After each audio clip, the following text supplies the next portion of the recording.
All right, I know we have quorums, so let's get the meeting underway. Good morning, everyone, and welcome to the Planning and Housing Committee meeting number 41. First, I would like to acknowledge that Ottawa is located on unceded territory of the Algonquin Anishinaabe Nation, whose culture and presence have nurtured and continue to nurture this land. I'll ask the committee clerk for a roll call, please. Councillor Brockington, Here. Councillor Curry. Here. Councillor Johnson. Councillor Kavanaugh. Present. Councillor Kelly. Present. Councillor Kitts. Here. Councillor Lowe. Here. Councillor Tierney.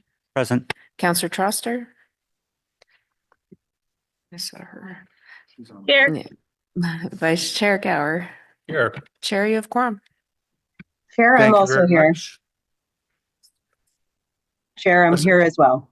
Oh, good morning, Councillor Dudas. Good morning. So this is a public meeting to consider the proposed comprehensive official plan and zoning bylaw amendments listed as items 4.1, 4.2, and 4.4 on today's agenda. For the items just mentioned, only those specifically identified in the Planning Act who make oral submissions today or written submissions before the amendments are adopted may appeal the matter to the Ontario Land Tribunal. In addition, the applicant may appeal the matter to the Ontario Land Tribunal if council does not adopt an amendment within 90 days of receipt of the application for a zoning bylaw amendment and 120 days for an official plan amendment to submit written comments on these amendments prior to their consideration by City Council on February 12th, 2025. Please email or call the committee or council coordinator. Are there any declarations of interest? Nope. Are the minutes of our meeting number 40, January 15th, 2025 confirmed? Thank you. Let's run through the agenda and see what comes off. The item 4.1 is the zoning bylaw amendment for 16 Anna and 1160 Carling. We have public delegations to speak to this one. I've asked the planner, Ms. Getchen, to provide a very brief presentation on that one. There is the zoning bylaw amendment for 166 Shellerite Street and 225 Cope Drive. There are no presentation plan, no delegations, and no correspondence. Do members want this held? Mr. Ireland from Novatech, if the committee is prepared to carry this, do you still wish to speak?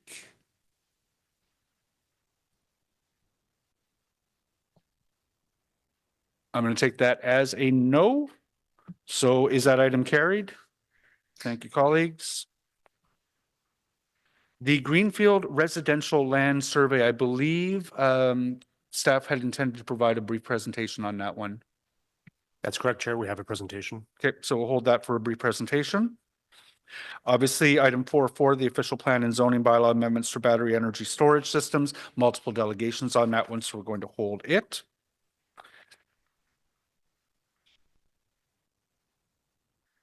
And then my motion, shelter use in all zones. There is one public delegation on that one. So at the appropriate time, Vice Chair Gower will take the chair and we'll run through that one.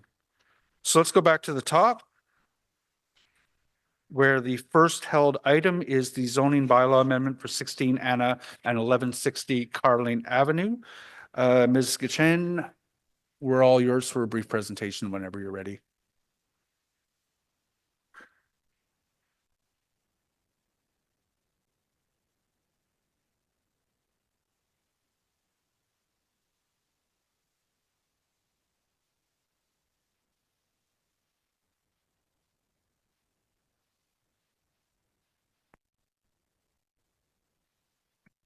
Good morning. Thank you. Good morning, members of committee. My name is Samantha Gachny. I'm the file lead for this application at 16 Anna and 1160 Carling Avenue. Next slide, please. So just to set the context in terms of where we are, so the site is located at the southwest corner of Anna Avenue and Carling Avenue in the Carlington neighborhood. It's surrounded by residential uses to the south, which comprise of detached and semi-detached houses with some low-rise apartments, and then commercial uses along Carling to the east and west, including an existing daycare located across the street of Anna Avenue on the east side that's owned by the same operator who's the proponent today. To the north of the site is some institutional uses, including a mental hospital and a long-term care home. On the site existing today, there is an existing 1.5-story daycare at the corner site, 1160 Carling Avenue. And then on the interior site, 16 Anna, it's an existing 1.5-story detached dwelling. Next slide, please. So right now you are seeing a concept plan for site. So this shows the existing daycare on the corner site. It's a 159 square meter daycare, which is operated by the owner of the Children's Place. And then the interior lot is an existing detached dwelling that has been used for storage for the past approximately 20 years. And what's being proposed today is the zoning bylaw amendment would consider the lots one lot for zoning purposes because they're under the same ownership.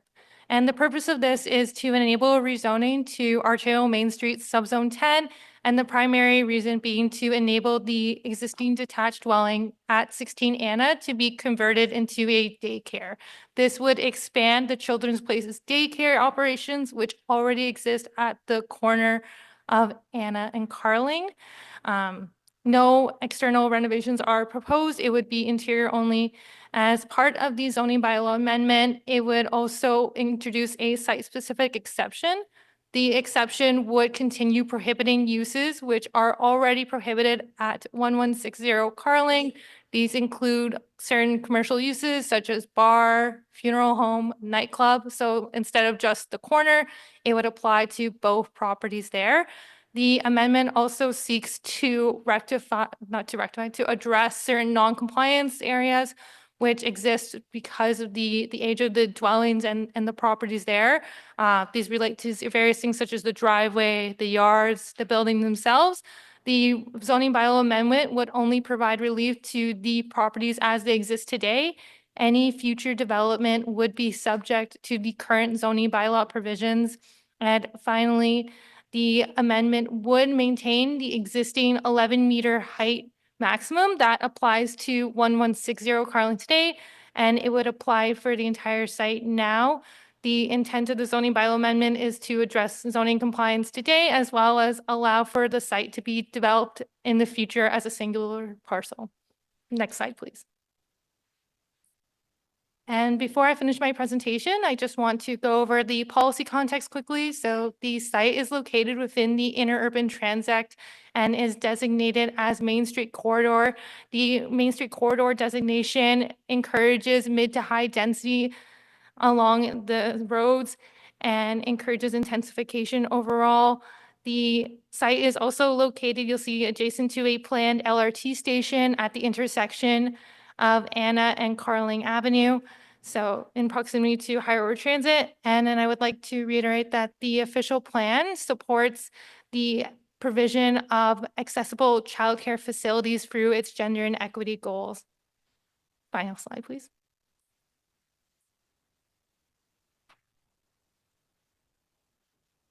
Staff recommend approval of the application. Thank you, and I welcome your questions. Thank you very much, Jenny. We'll have an opportunity to pose questions to staff after hearing from delegations. I note that the consulting team and the owners, Cindy Henderson and Tammy Breckel of the Children's Place are here, along with Foten. I'll give them the option. Did they want to speak after the public delegations with their 5-minute presentation or before? Fantastic. In that case, we'll move straight to our public delegations, the first of whom is Annie Wu, who will be followed by Bernard Sullivan. Is Annie here in the room?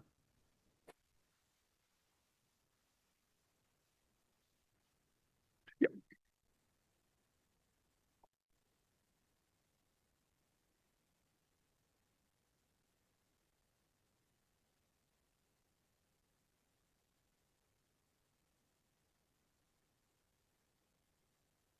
Good morning, Ms. Wu. Whenever you're ready, you'll have 5 minutes to make a presentation to the committee.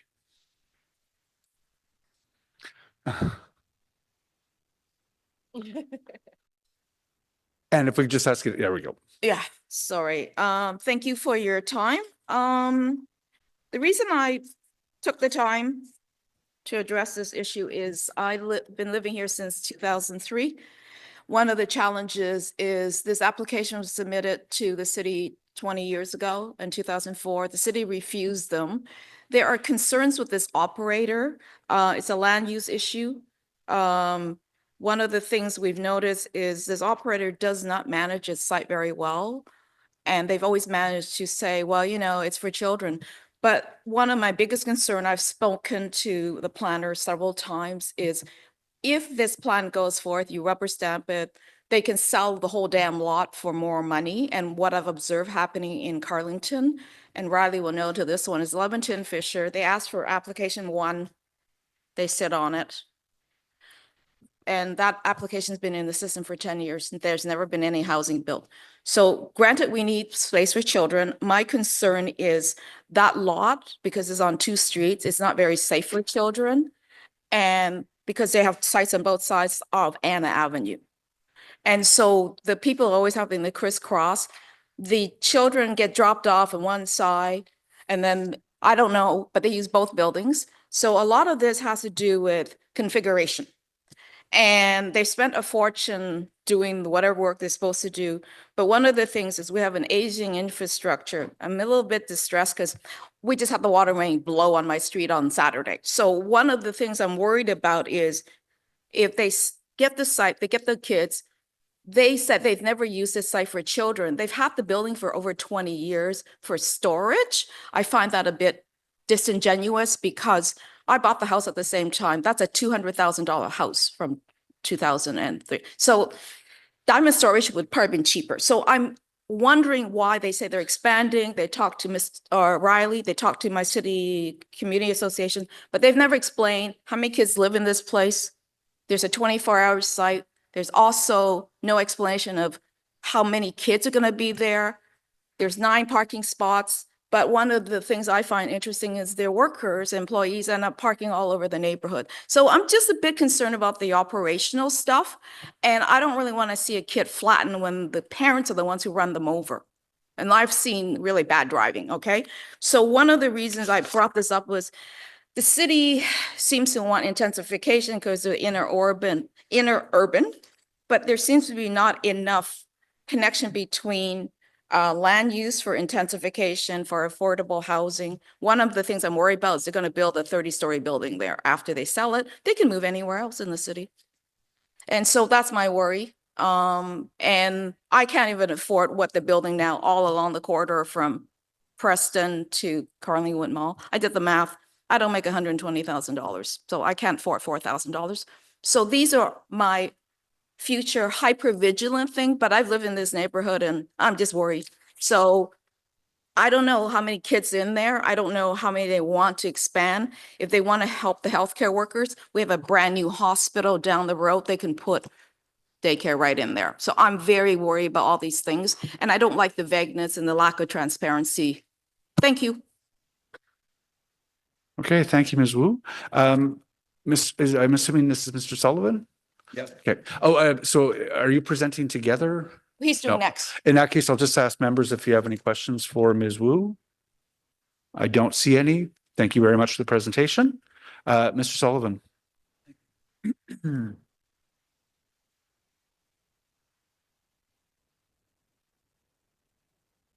morning. My name is Bernard Sullivan, and I own and live in the house at 14 Viscount Avenue, and it's kitty corner to the property at 16 Anna. I've been living there since 1986. I don't support the application to change the residential zoning at 16 Anna. In January this year, I saw a City of Ottawa development sign placed in front of the building at 1160 Carling Avenue. The wording on the sign did not propose rezoning 16 Anna. However, the proposal to rezone that property is the most critical matter of this application. The city's sign should have been placed in front of 16 Anna, where pedestrians and residents of Anna could see it. Without close examination of the city sign on Carling Avenue, many people would assume that it was 1160 Carling that was the focus of development. None of the neighbors I spoke with were aware of the 16 Anna application. Since residents of Stevenson Avenue and Viscount Avenue live immediately to the east and west of Anna, notice should have been given to them about the proposed rezoning. There are a few representatives from Carlington here today because they have no idea what's going on. And placing the city sign in front of 1160 Carling did nothing to increase neighborhood participation. In 2004, 43 residents from Stevenson and Viscount Avenues signed a petition against the first proposal to rezone 16 Anna. And in 2004, our community had 8 months to hold meetings and discuss that first application.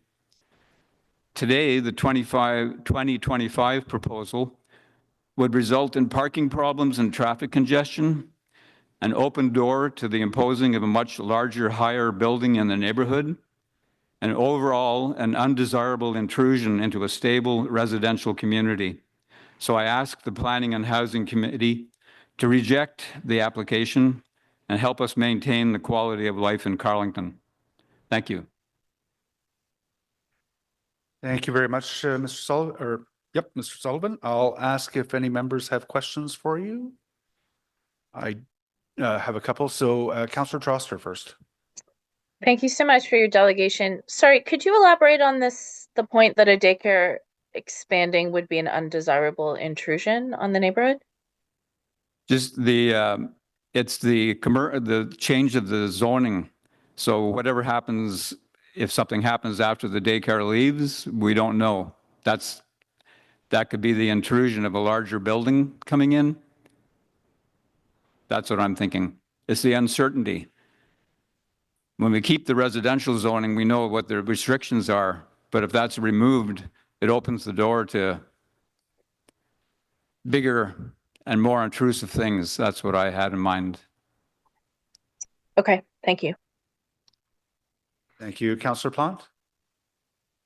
Thank you. I don't come here often, but it's so nice to see you.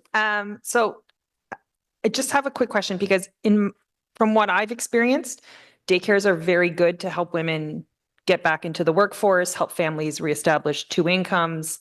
So is the issue that? Because I would welcome you guys anytime, any day in Ward 12. So I'm a little confused. Yeah, no, it's not daycare. I'm fully supportive of daycare. Just not this one. It's not that I don't support this daycare. What I'm opposed to is changing the zoning to commercial of that property. The daycare has been operating there for 20 years or more. It can continue. I don't have any problem with that. My concern is changing the zoning of 16 Anna from residential to commercial. So do they have to change the zoning to have the daycare? That's what I wonder.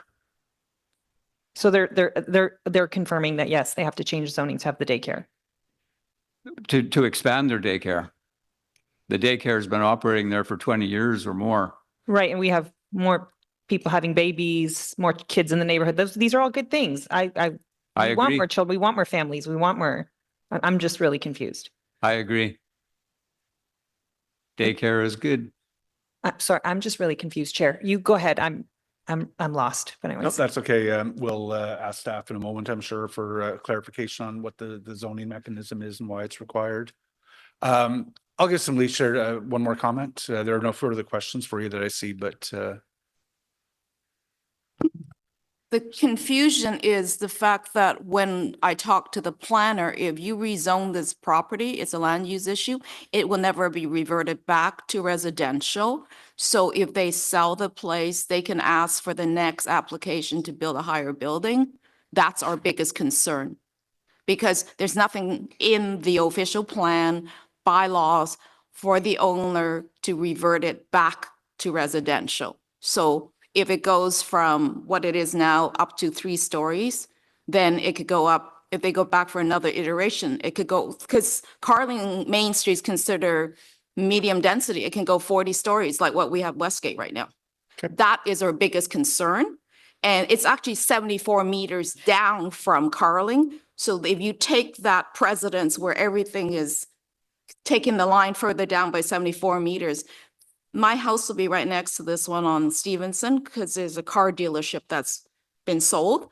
There's 1144 next door. We're worried about precedents sitting. If you allow this, then they'll just go, all the lovely developers will just buy up the first 3 houses closest to the main drag. That's our biggest deal. So it's not to do with kids. It has to do with that rezone. If they gave them the zone Oh. to have kids, then made it go back to residential, we probably wouldn't care. Okay. Thank you. So those are the delegations who have signed up to speak. I'll turn it over now to the applicant and their planning team, Ms. Henderson and Brickell, along with Foten. If you want to take 5 minutes to make a presentation to the committee, we're all yours.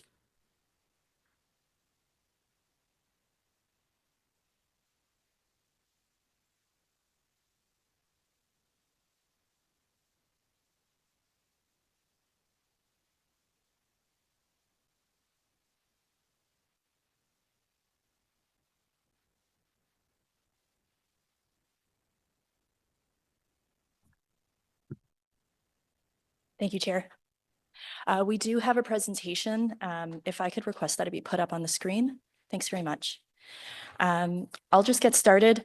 Thank you very much, Chair and committee members, for hearing this application. My name is Tamara Nahal. I am the applicant planner at Foten Planning and Design, representing the Children's Place. The Children's Place has been in operation for 45 years. As you've heard, they did try to submit an application for this same project 20 years ago, and we're here again.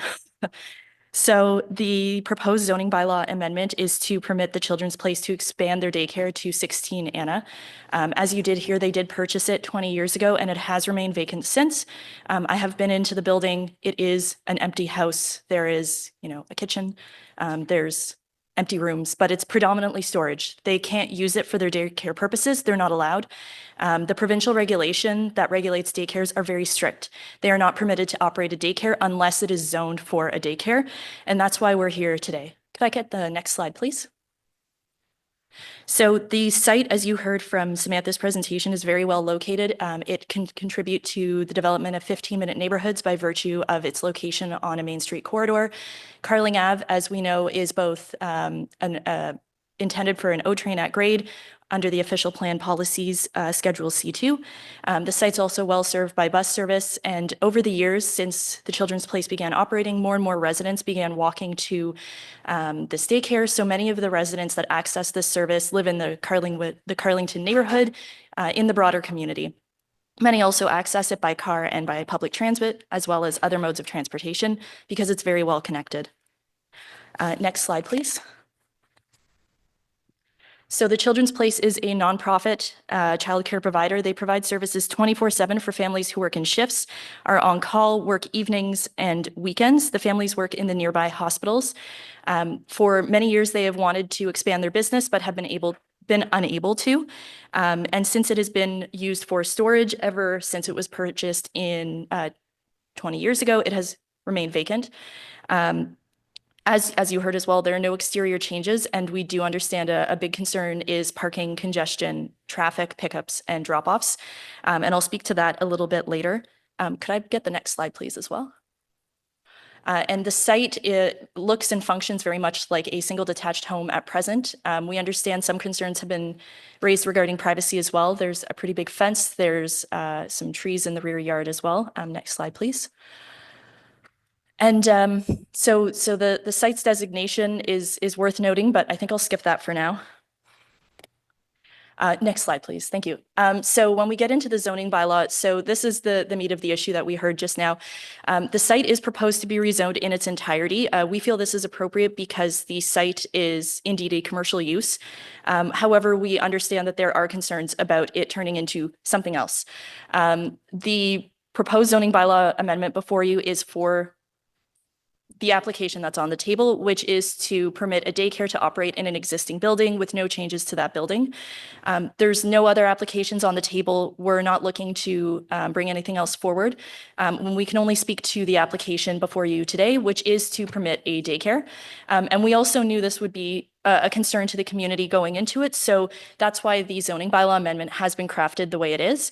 We sought to include those prohibitions from 1160 Carling because we understand uses such as nightclub and funeral home are not desirable uses next to a low-rise residential neighborhood that's very well established.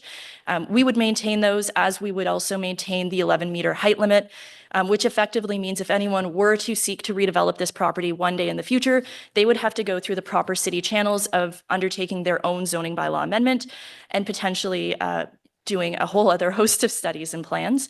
The application before you is looking to maintain the buildings as they are today. And one important point is that the AM zone would allow us to operate a daycare. Daycare is not permitted in the residential neighborhood. The site's current zoning is an R10, residential first density subzone O. This permits home-based daycares operating out of an individual's home, but it does not permit daycare. Next slide, please. So the intent here is to recognize that both properties are indeed commercial because they are operating a commercial daycare run by the nonprofit, but at the same time also recognizing the fact that there are simply certain building changes that will not be happening. So the height limit is maintained, the buildings as they exist will be maintained, and this zoning bylaw amendment would only apply to the buildings as they exist today. Should there be any changes down the road, that would change the story, but that's not what we're here for today. Next slide, please. And one last thing. So the site plan is on the screen, and I wanted to speak to the issue of parking and traffic.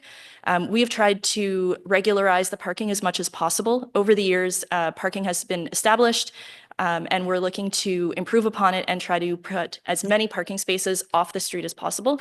That said, a public road is indeed public, and people are permitted to park there, provided they follow the signage.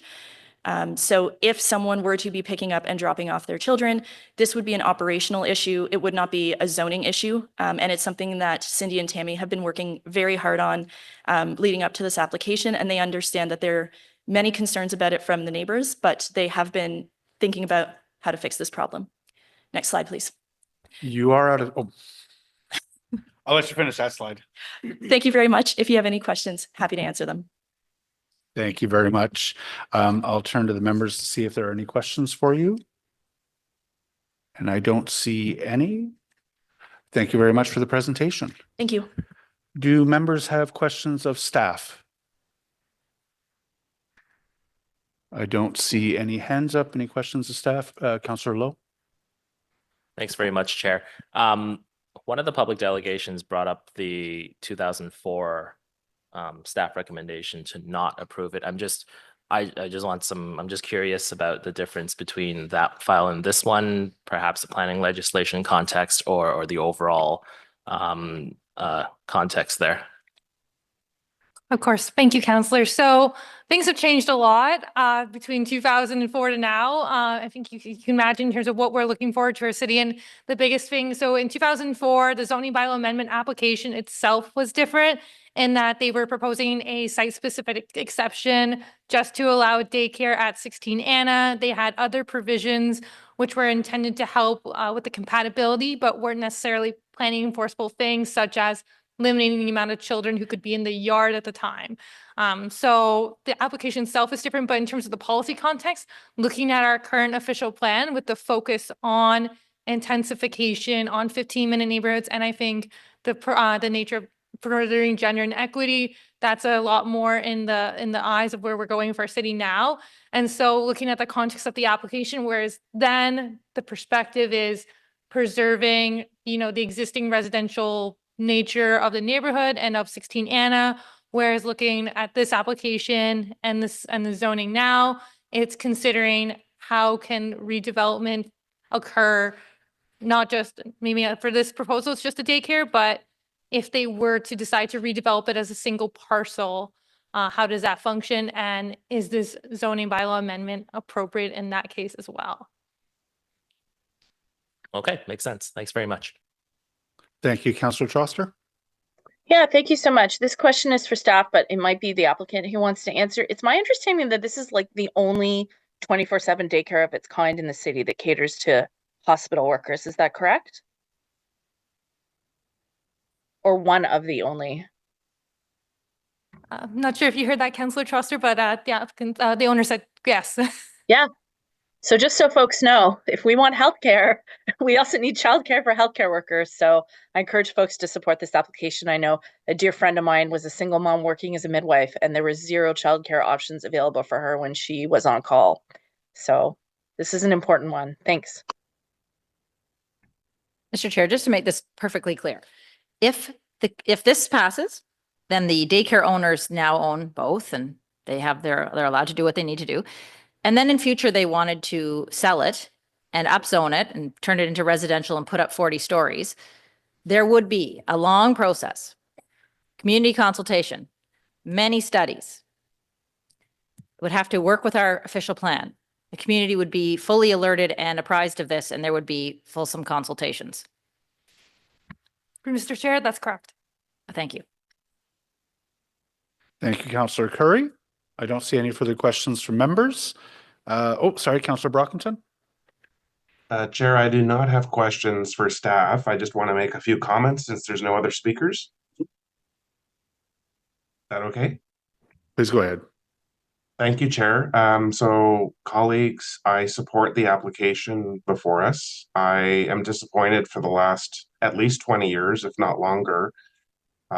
This building has not served any constructive purposes. I'm not trying to be disrespectful towards storage and or staff meetings, but this is a house. It is currently owned by the Children's Place.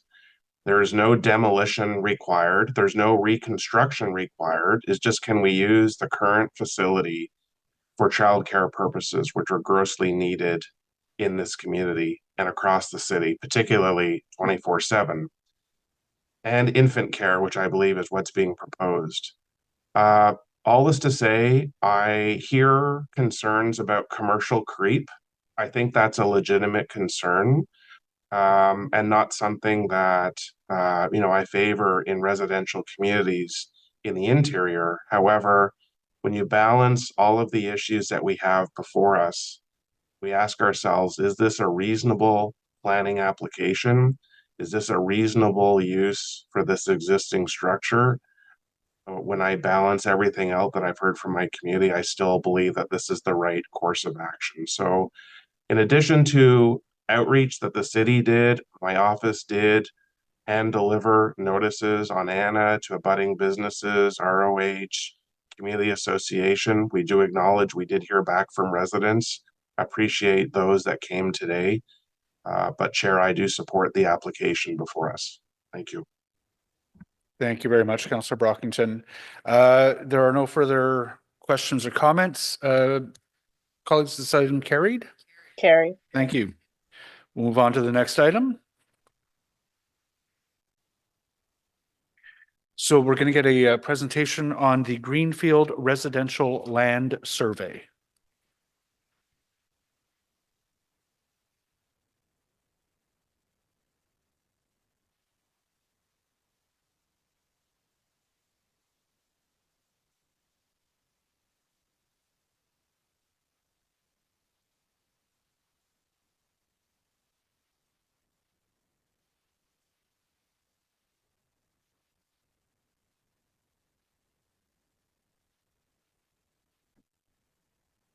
Good morning, Royce. We're in your hands. Thank you, Chair and members of committee. Joining me today is Maddie Herman Fernandez, the file lead for our Greenfield Residential Land Survey, which is otherwise known as a residential land supply when we were talking about the provincial planning statement. So I'll turn it over to Maddie to give us the results of our latest land supply survey. Thank you, Chair and Royce, and good morning, members of committee. My name is Maddie Herman Fernandez, and I'm a planner with Research and Forecasting. Today, I'll be briefly going over the Greenfield Residential Land Survey mid-2023 update. The next slide. Yeah. So the official plan divides Ottawa's urban area into two categories, a built-up area and a greenfield area.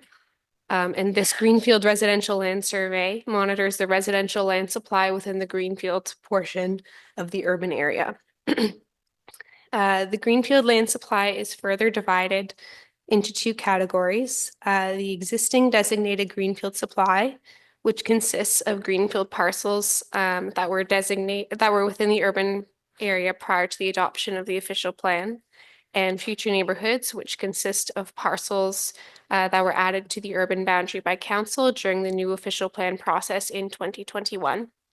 And this report updates the Greenfield land supply to mid-2023. Next slide. Thank you. This is a map showing the existing designated greenfield parcels in dark green, and future neighborhood parcels in pink. And together they make up the total greenfield land supply as of mid-2023. So to update the existing designated, oh, sorry, next slide, please. So to update the existing designated greenfield supply, we started with the supply as of last mid-2022 report update of 1,482.2 net hectares. Land was then removed from new greenfield housing starts over the next 12-month period from July 1st, 2022 to July 1st, 2023. And then the remaining supply was then recalculated based on proposed development applications, parcel data, and aerial imagery.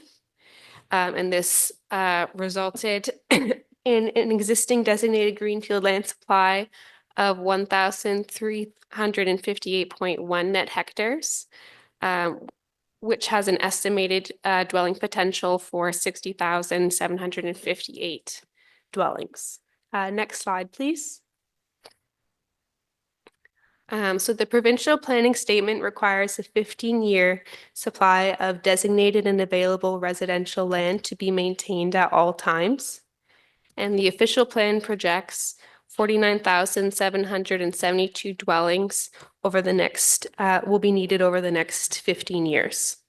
And that's an annual average of 3,318 dwellings. So using the average density by dwelling type over the past 5 years, we calculated the annual average greenfield land requirement, and this projects a need for 88.6 net hectares of greenfield land per year, or 1,329 net hectares of land over the next 15 years to accommodate these dwellings. Next slide, please. So with an existing designated greenfield supply of 1,358.1 net hectares of land, we have sufficient supply to meet the projected demand of 1,329 net hectares with a surplus of 29.1 hectares. Of this supply, 646.4 net hectares are registered or draft approved with servicing capacity, which is sufficient for over 7 years and is more than double the provincial requirement of 3 years of supply. Next slide, please. So it is also important to note the actual greenfield development over the past 5 years has been lower than official plan projections. From 2018 to 2023, the official plan projected 23,000 dwellings to be built on 629 net hectares of greenfield land, while over that same period, 20,400 housing starts were built on 531 net hectares of greenfield land. So that's 2,500 fewer housing starts and 98 fewer hectares developed than projected using official plan projections. Next slide, please. So in addition to the existing designated greenfield supply, future neighborhood parcels were added to the urban area by council during the new official plan process in 2021. This added an additional 1,281 gross hectares of greenfield land, of which half, or 640.5 net hectares, would be available for residential development to accommodate approximately 23,050 dwellings. These future neighborhood parcels are added to the total greenfield supply once the secondary planning process begins. And sorry, as of year-end 2024, 1,188.2 gross hectares of future neighborhood parcels started the secondary plan process, which added an additional 594.1 net hectares to the total greenfield supply to accommodate an additional 21,390 dwellings. Next slide, please. So when supplementing the existing designated greenfield land supply with the 594.1 net hectares of future neighborhood parcels designated and available for residential development, the total greenfield residential land supply is now 1,952.2 net hectares, which provides an additional 8.7 years of projected supply to 2047. Next slide, please. So in the fall of last year, Council approved initiating an official plan growth projection update in 2025 based on Ministry of Finance population projections. However, as we noted, actual Greenfield demand over the past 5 years has been less than projected using current official plan projections. And using these current official plan projections, the existing designated Greenfield supply exceeds the 15-year minimum land requirement by the provincial planning statement, and future neighborhood parcels that are designated and available for residential development add an additional 9 years of supply. Therefore, there is more than enough Greenfield land supply to be able to accommodate any increase in Greenfield demand until the official plan growth projections are updated. So that concludes the presentation. Let us know if you have any questions. Thank you, Councillor Curry. Mr. Chair, probably you're following the news, but last night the mayor announced the city solicitor is taking the Canada Lakes Green Space Golf Course thing to the Supreme Court of Canada. So my question, in terms of the hectares you have here, do you have that land included in any of your numbers here?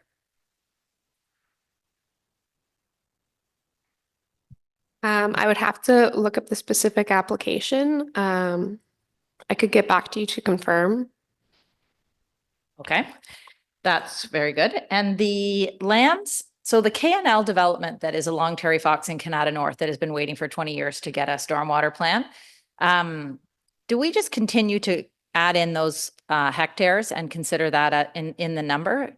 Even though it's been 20 years, we still keep using that number and it's never materializing. It may in future, but we just keep doing that because it's the only red on the map, which is registered land.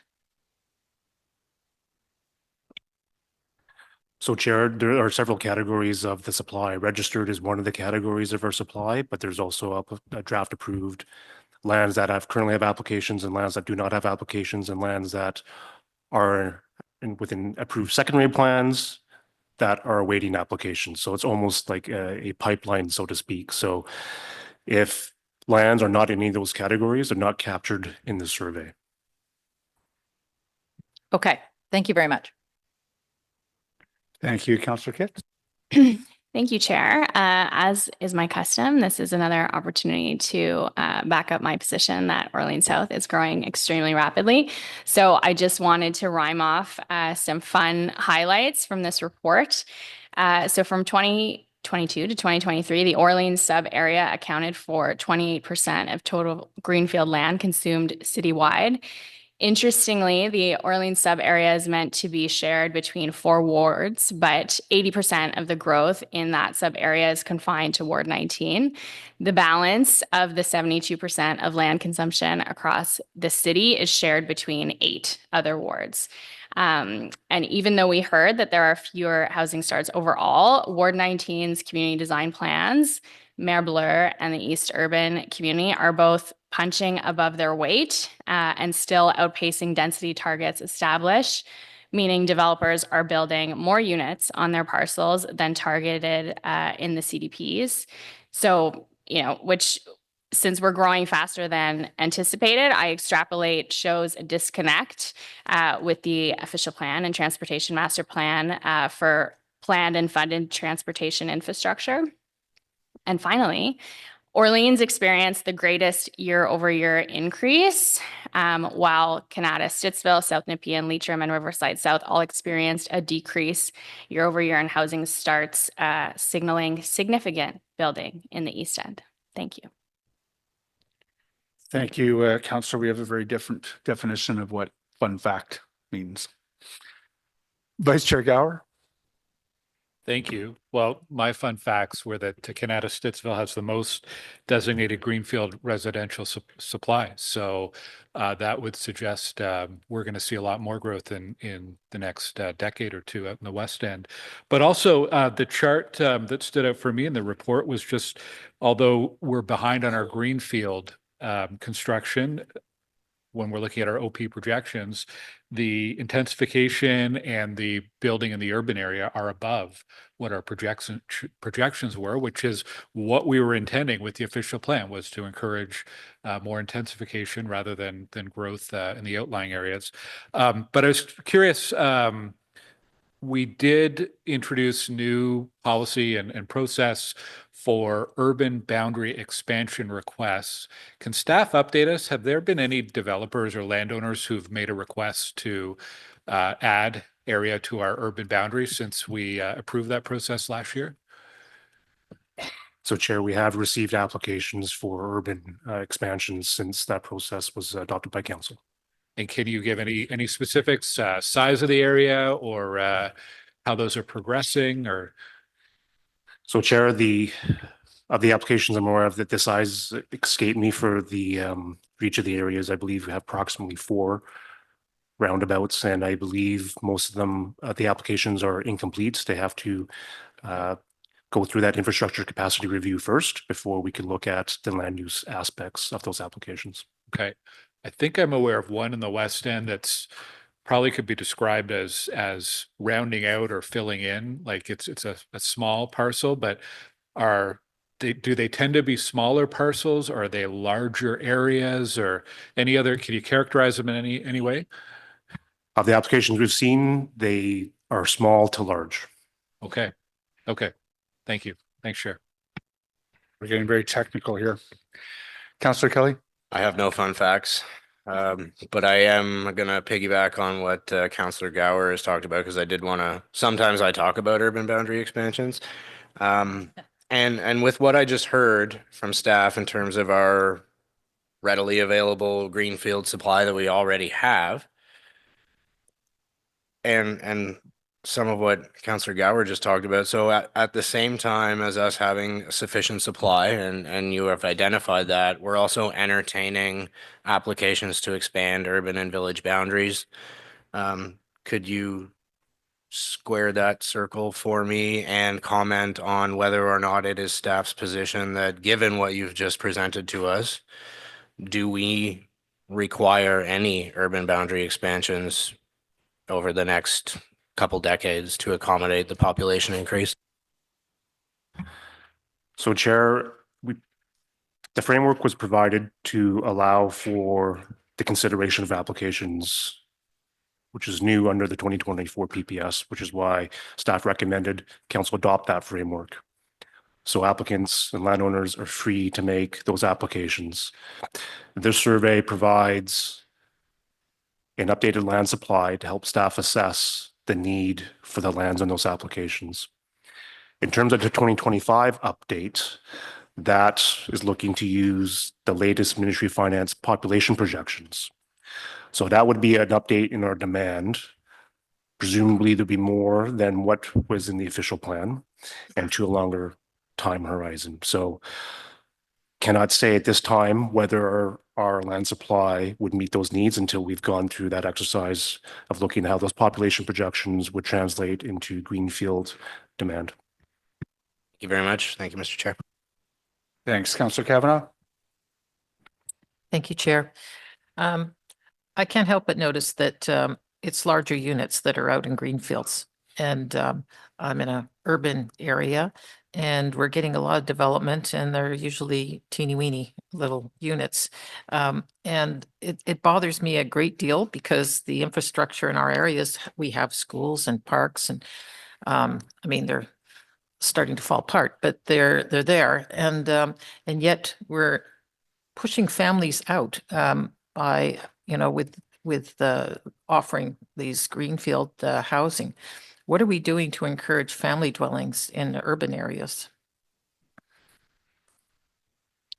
So Chair, the official plan and zoning bylaw will have enabling policies regarding larger units, and in some respects, targets and minimum sizes for those types of units to build to. Those enabling policies also allow the market to provide them where they may not have been there before.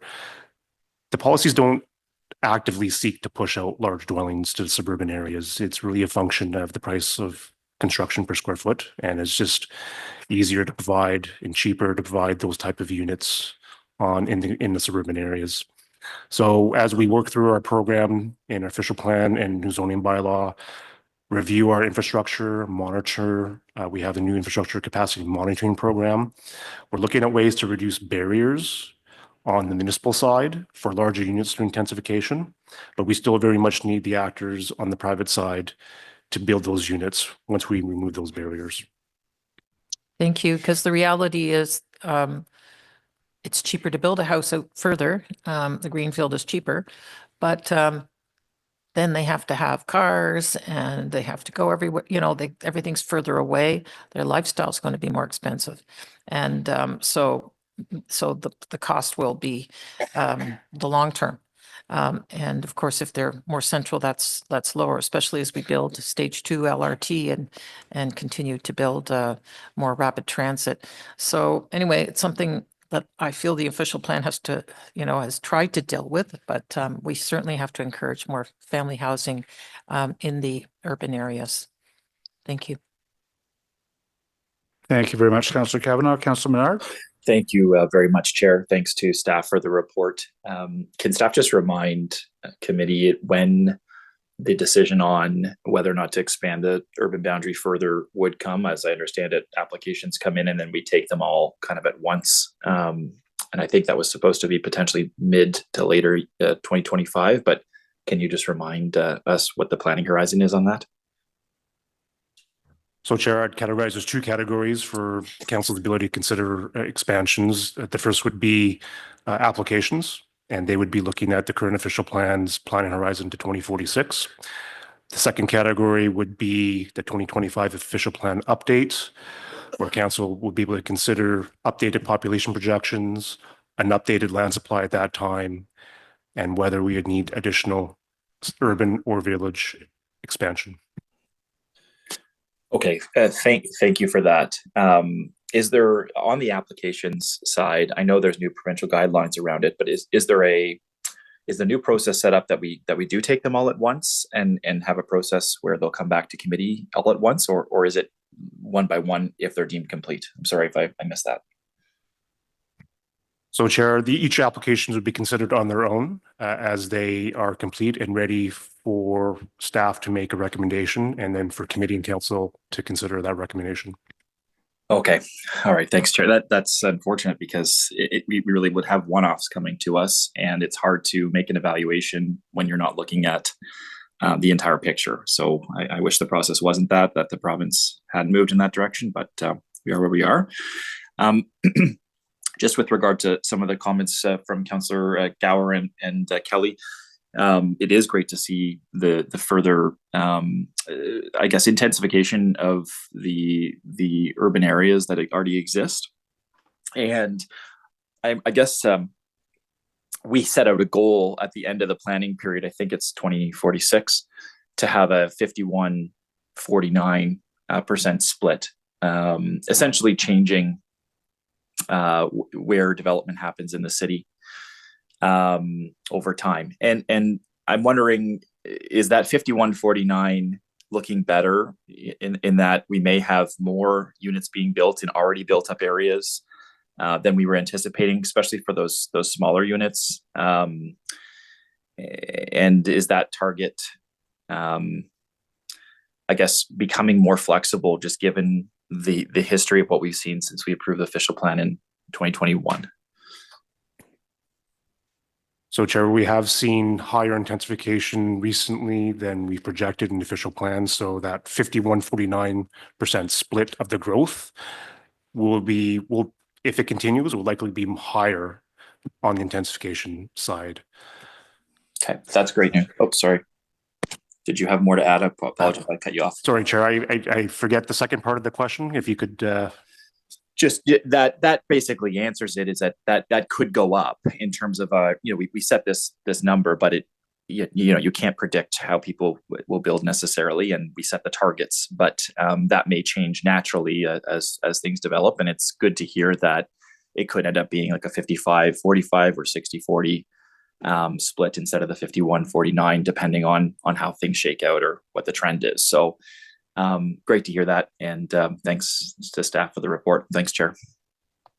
Thank you, Councillor Menard. I actually want to pick up just on that because I think what the question is from Councillor Menard, and forgive me, I don't want to put words in his mouth. We have a target of 51-49 in the official plan, and we anticipate adding a certain number of hectares of land of Greenfield sufficient to meet that goal. If intensification continues to run higher, in the process that you're undertaking right now to determine how much more land we might need, does that mean that we will need to add less urban expansion land? So Chair, that it could, it also depends on if there's an increase in growth overall. So we could look at percentages, but also the absolute numbers also have to be looked at as well to make sure that, you know, if growth is substantially higher, notwithstanding a percent for intensification and Greenfield, if a lower Greenfield percent still results in many more thousands of Greenfield development than our supply can accommodate, that would naturally lead to a recommendation for an increase. But we have to look at both the percentages of the intensification target and the absolute Greenfield demand as well. Okay. So you are currently undertaking kind of a holistic exercise. I think you're waiting on some new data from the province to determine how much land, and that's earlier than we would have anticipated in response to the provincial policy statement changes. Those numbers will reflect a higher level of intensification than what we might have predicted. So that would be part of the process, Chair, is once we've received those population projections, we convert them to dwelling projections. We would then have to reevaluate our intensification percent targets. And that's really sets a standard for how much is left for the Greenfield. And then 5 years from now, presumably we'll undertake another comprehensive exercise to determine whether or not we need to add land to the urban boundary. If intensification continues to outpace projections, that would play into how much land we may or may not need to add in 5 years' time. That option would be available in 2031, for example, to evaluate the scenario that you just presented. And then 5 years later, and then 5 years later, and then 5 years later. That is correct. There's one provision in the Planning Act today. If a new official plan is adopted, a review does not have to occur for 10 years since the adoption of that date. Okay. Excellent. Councillor Kitts. Thank you, Chair. I already said my piece on this, but just to confirm or better understand, this information will flow into the Transportation Master Plan update when it comes to growth and how that's going to be evaluated? So Chair, any updates in the growth projections in the 2025 official plan updates would then have to flow into both the IMP, the Infrastructure Master Plan, and the Transportation Master Plan to evaluate if any updates of those plans are required. But we're going to get the update, the Transportation Master Plan update in advance of the update you're talking about?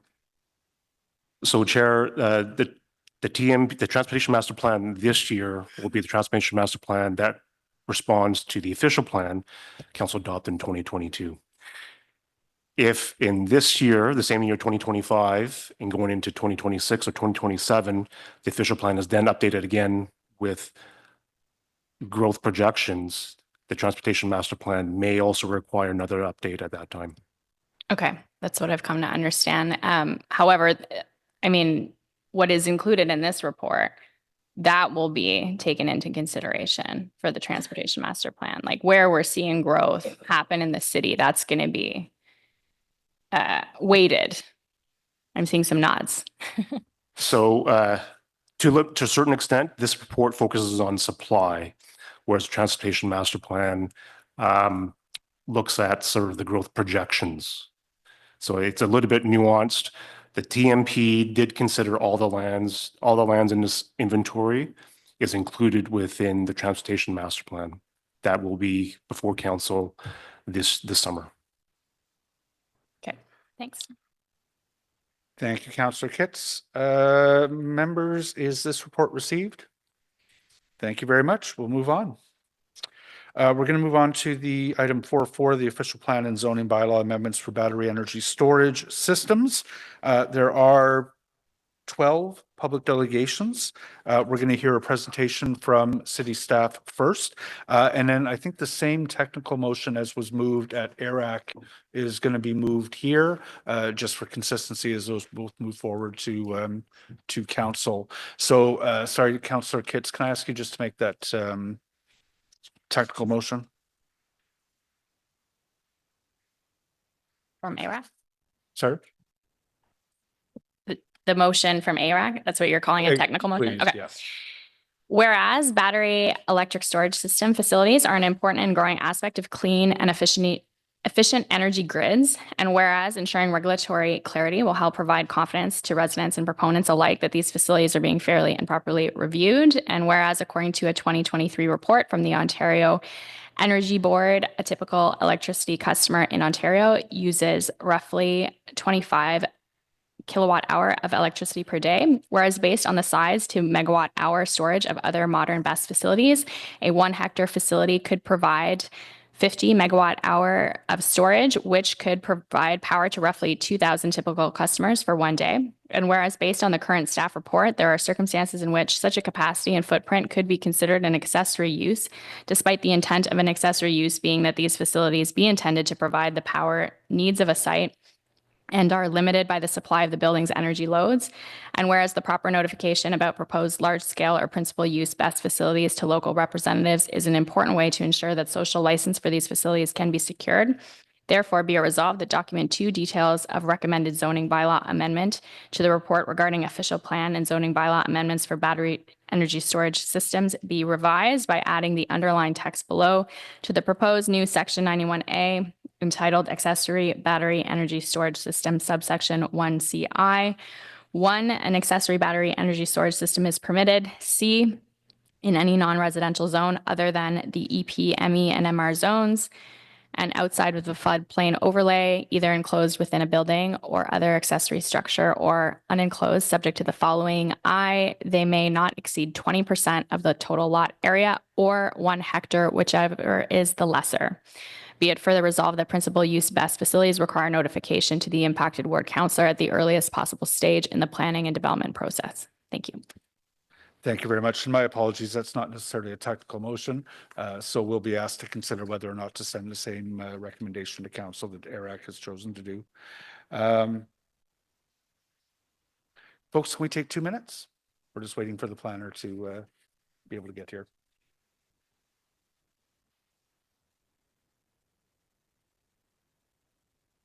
We're just waiting for our presenters, so.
All right, we'll get one back underway.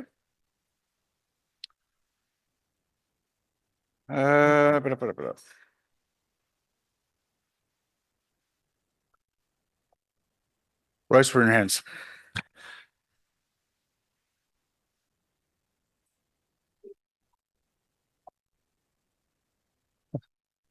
Thank you, chairs and members of the committee. This battery energy storage before you is a report that was received at ARAC last week, and it's a collaborative effort between Climate Change Resiliency and the Planning Department. Joining me today is Melissa George Conway. She's a senior planner in Climate Change and Resiliency. And we're also joined virtually with Fire Chief Paul Hutt, who was available if there's any questions related to the fire aspects and safety for battery energy storage systems. We call BESS for short. So I'll turn it over to Melissa for a presentation. Good morning, Chair and committee members. Battery energy storage systems are an important energy infrastructure using batteries and associated equipment to store excess energy from the electrical grid and then discharge that energy back in periods of high demand. We can go to the next slide. Energy storage systems help to stabilize the grid by reducing energy loads, and they help reduce costs to the end user. They help reduce greenhouse gas emissions, and they can integrate renewable energy resources such as wind and solar. They help communities become more resilient to climate change by providing bulk power during power outages, and they provide greater energy closer to home. We can go to the next slide. This is a graphic that illustrates the grid in a nutshell.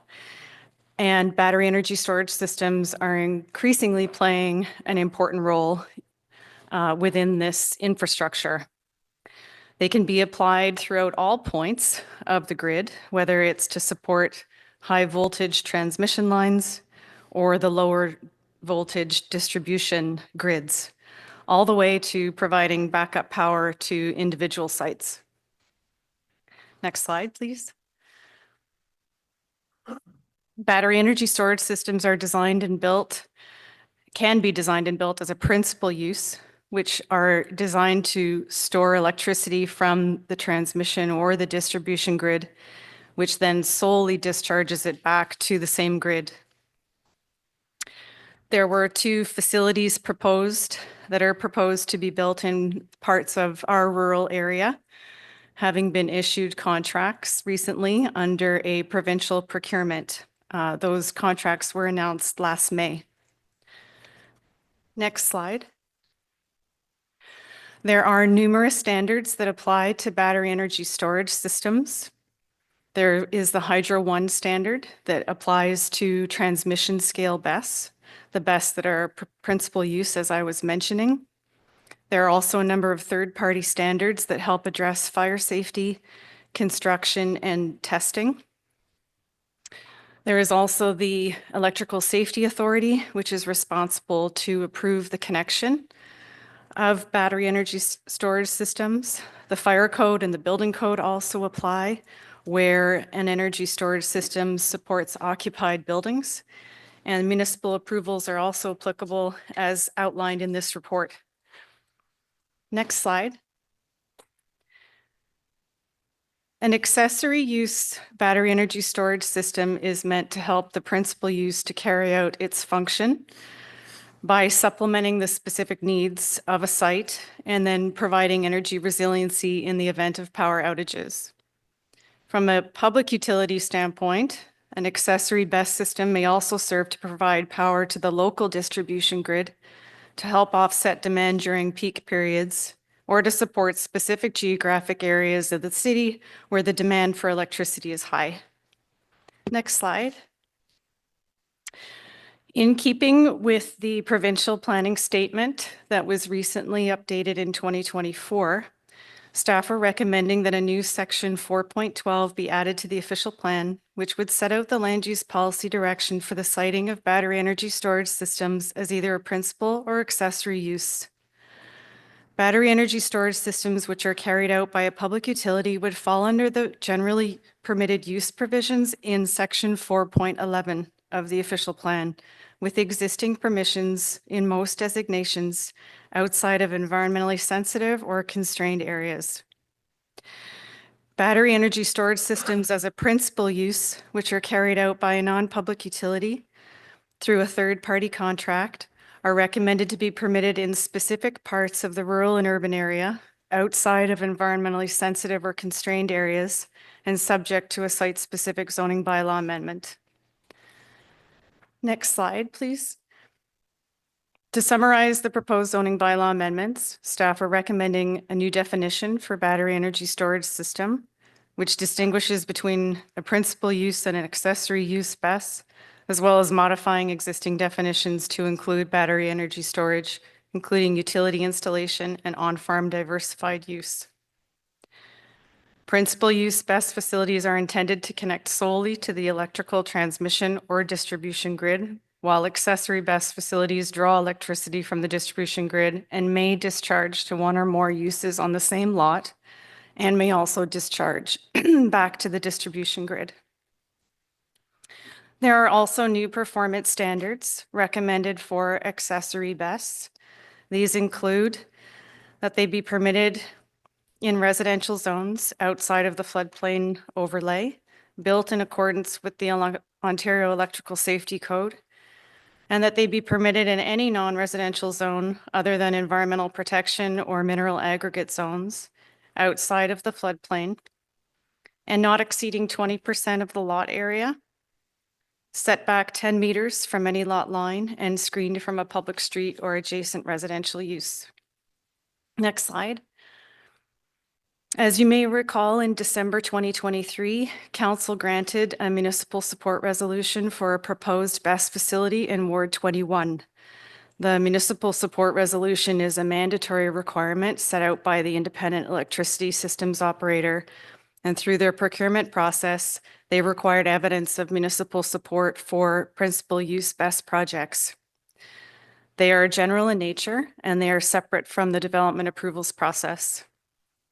Staff are recommending that the process for future requests for a municipal support resolution associated with a battery energy storage system be brought forward as part of a site-specific zoning bylaw amendment rather than as a separate report to council. Next slide. This report also recommends amendments to the site plan control bylaw to address BESS. Last November, council directed staff to examine whether there could be provisions to exempt accessory battery energy storage systems. We've considered battery energy storage at different scales and contexts and are recommending that accessory BESS built in keeping with the zoning bylaw be exempt from site plan control. Staff are also recommending a technical amendment to the site plan control bylaw to change the requirement for site plan within prescribed areas outlined in Ontario Regulation 254. Last slide. In summary, this report has addressed the need to integrate BESS facilities in the immediate and broader community as they represent a key part of the energy transition. Staff has put forward a process to respond to future BESS projects that were awarded a contract under the LT1 procurement. And we're recommending measures to apply to such non-public utility BESS in order to evaluate their appropriateness of such a principal use and address potential impacts. The report recommendations recognize the important role that BESS can play in assisting public utilities in managing our local grid, as well as an accessory use for supporting individual homes and businesses. This concludes our presentation, and thank you for the time to present. Thank you very much for that. Nice, clear, and comprehensive. So we do have a number of delegations before we proceed to questions of staff. There are 12, and we're going to start off with Andrew Teal, who will be followed by Angela Keller-Herzog, who will be followed by Gautam Shaw. So Mr. Teal, I don't know if you're in the room or if you're online. I'm going to assume online at this point.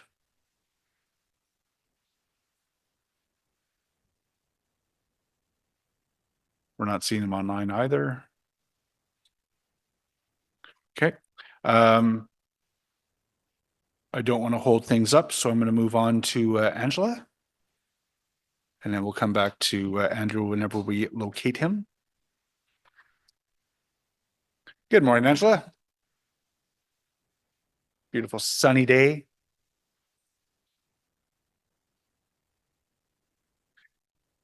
There you go.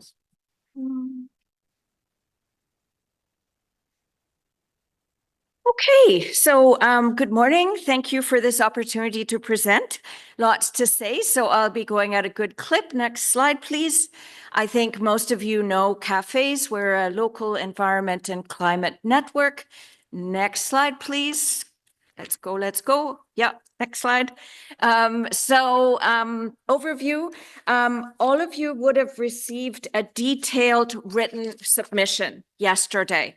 I don't always like details, but this one's very detailed. It goes into very, very specific recommendations in terms of the approval processes that the CAFE's Working Group on Renewable Energy and BESS has for you.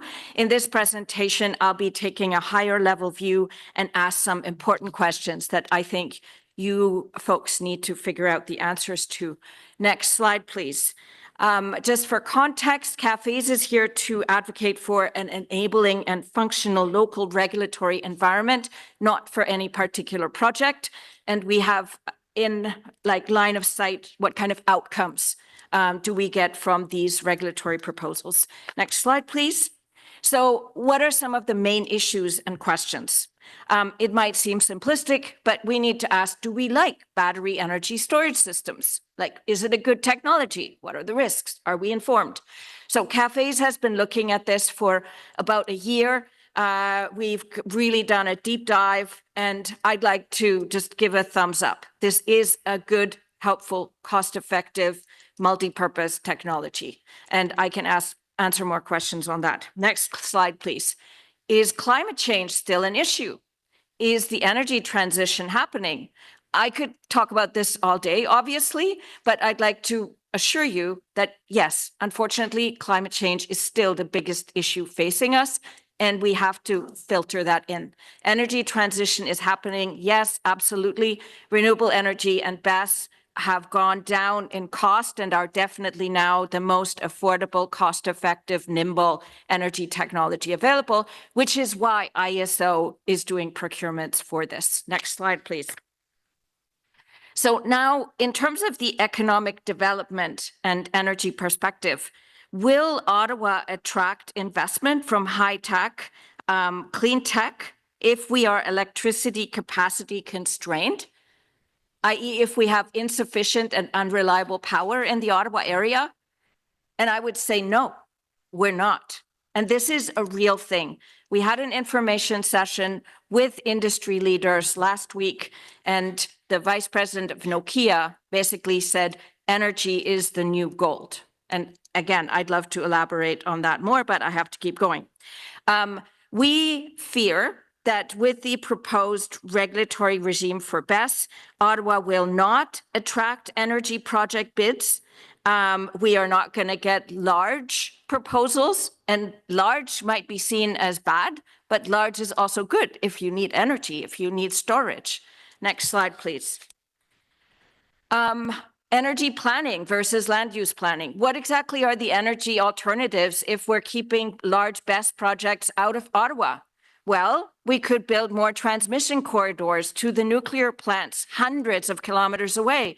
That would chew up a lot of land, a lot of forests, a lot of wetlands, a lot of agricultural land.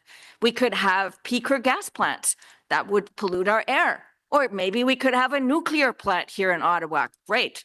We think the BESS and renewable energy option is far superior. It's more cost effective. It's cleaner. Next slide, please. In terms of the safety and environmental safeguards, and here I mean everything from noise right down to water pollution and stormwater management, fire, etc. We actually, again, based on this very careful review, think that for the accessory BESS over a certain size, there should be a site plan approval requirement. So in that area, we actually want to raise the approval process bar, but we do not support the proposal from ARAC that basically says the 1 hectare thing limiting size of accessory. Next slide, please. What are some of the highlights then of the cafe's submission? We would recommend that Ottawa adopt an enabling rather than a restrictive approach in the approach to approval processes for BESS. We think that principal BESS should be generally permitted as a use. We think that at the level of the zoning bylaw, BESS should be treated like a utility. So again, as a generally permitted use so that no zoning bylaw amendment site specific is required for every single major project. Next slide, please. So our recommendations are then that staff and councillor review the details of the cafe's submission, that you consult with Ottawa Hydro and learn their perspective on exactly how much investment in the Ottawa region transmission and distribution is needed and where exactly this is coming from. And thirdly, to strike an energy task force, same as the housing task force. And this would bring together land use planners, energy planners, and economic development planners around one table. And we believe that such an integrated planning approach would get better energy outcomes for Ottawa. Thank you. Nicely timed. Councillor Dudas has questions for you, followed by Councillor Cully. Yes, thank you very much, Angela. I actually don't have a question. I just wanted to maybe provide some reassurance. I had reached out to Hydro Ottawa to see what their thoughts were on what staff is proposing, and they were very much in favor of the recommendations that are in front of us. I had specifically had concerns about whether that puts limitations on us as a municipality and our ability to host BESS projects. And Hydro Ottawa specified that they did not find that that was to be the case in what is before us today. So I just wanted to provide that information on the table, and I believe all of my council colleagues also received that letter from Hydro Ottawa. I think it was a week or so ago, just sharing their thoughts on this. So I'll leave it there. May I? All right. So I think that in terms of the particular details of the regulatory proposal in front of us, Hydro Ottawa is mostly exempt. So all of the approvals, like I told myself I wouldn't use the word red tape and just use approval process. So all of the approval processes specified, basically Hydro Ottawa gets an exemption as a public utility. So in that sense, they're okay with it. But the question that I proposed is a longer term energy planning question, which is where is the investment that we need in our grid going to come from, and what does that look like? So Hydro Toronto put forward a 4.1 billion plan over 4 years for their grid improvement. So I think that Hydro Ottawa is working on similar and is counting on private sector money to come in and bolster investment in our energy grid. So we need to allow those investments in terms of energy projects to come in. And our concern is that the proposed regulatory framework impedes that.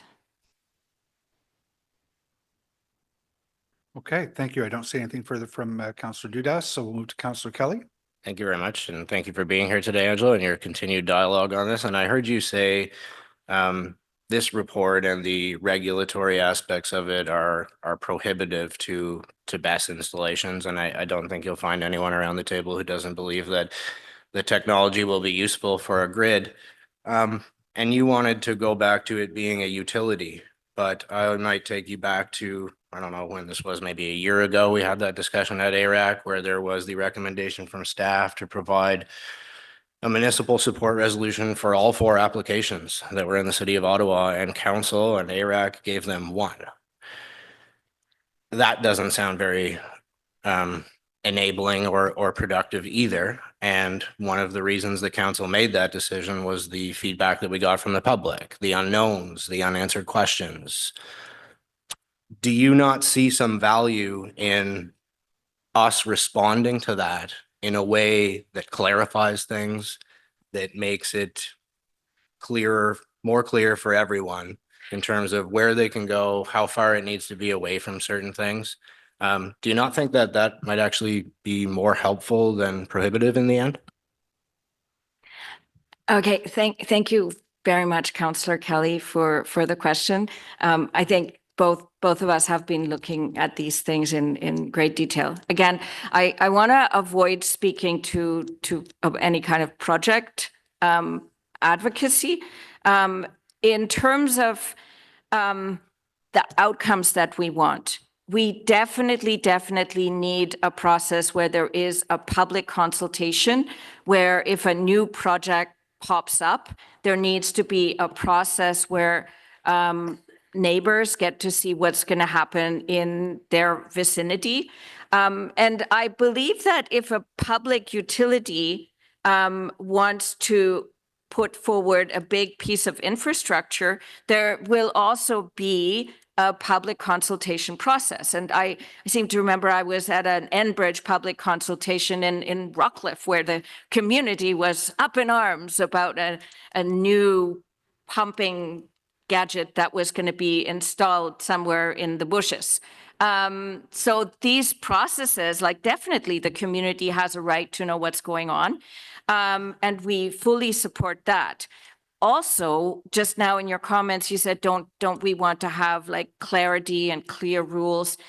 We very much agree with that. And we just think that the technical rules and the like stormwater management rules, if there's a new installation and it's gonna swamp the neighbors with toxic runoff, then like that should be prohibited and that needs to be mitigated. But we think that all of those kinds of things can be done at a site plan approval level, which is like a technical level. We don't think that requires the political level. Lastly, in terms of why are we saying that the proposed setup would prohibit investment coming in? The ISO, right, which does the bigger responsibility that our grid is operating, has determined that we need more energy storage and more generation capacity. So there's these tenders coming in, and the local host government has the right to support this or not. And this is the municipal support resolution, or what will be called municipal support confirmation process. So the proposal in front of you proposes to bundle up the process for a site-specific zoning bylaw amendment with the municipal support confirmation. So it's putting it on the same ship, which means that the scheduling risk that this official zoning bylaw amendment for a particular project will go through is possibly bigger than the bidding window that the ISO has. In terms of the like city staff saying, well, it just takes 90 days, Angela, don't worry about it. But that doesn't count all the time where there's deficiencies identified. And this is the Planning and Housing Committee. So you guys know way better than me, like what can all go wrong and take time on zoning bylaw amendment application. Right? So we want to ideally not tangle up these two processes. We want to use the technical capacities and make sure that that there is risks that are fully addressed, and that we think that there should be like engineering metrics used to determine setbacks that are needed. This is, and not that we have arbitrary numbers pulled out of the sky by urban planning We think that we need engineers and technical specification to determine whether we need 0 meters, 10 meters, or 150 meters plus to have may, this may just distance. interrupt you there. These figures came from Hydro Ottawa, or were some sort of, there were yeah, they did. That was asked at ARAC, and that was clarified by staff at that meeting, that these weren't just pulled out of thin air. These were based on the setbacks that the hydro companies use for their corridors and their infrastructure. So this was not pulled out of thin air. Thank you, Mr. Chair. Okay, I apologize. I shouldn't have said thin air. Okay. I don't see any further questions. Councillor Kelly, Councillor Kavanaugh. Thank you, Chair. And thank you, Angela, for your presentation and for your submission. Can you talk about similarities between the energy and housing files? Can you elaborate on that? Because I just want to make sure I'm clear. Yeah, so we have a housing shortage, right? Everybody knows that. We're also looking at an electricity and grid stability shortage, and not everybody knows that. And I think, again, there's many reasons why there is such a dramatic demand forecast.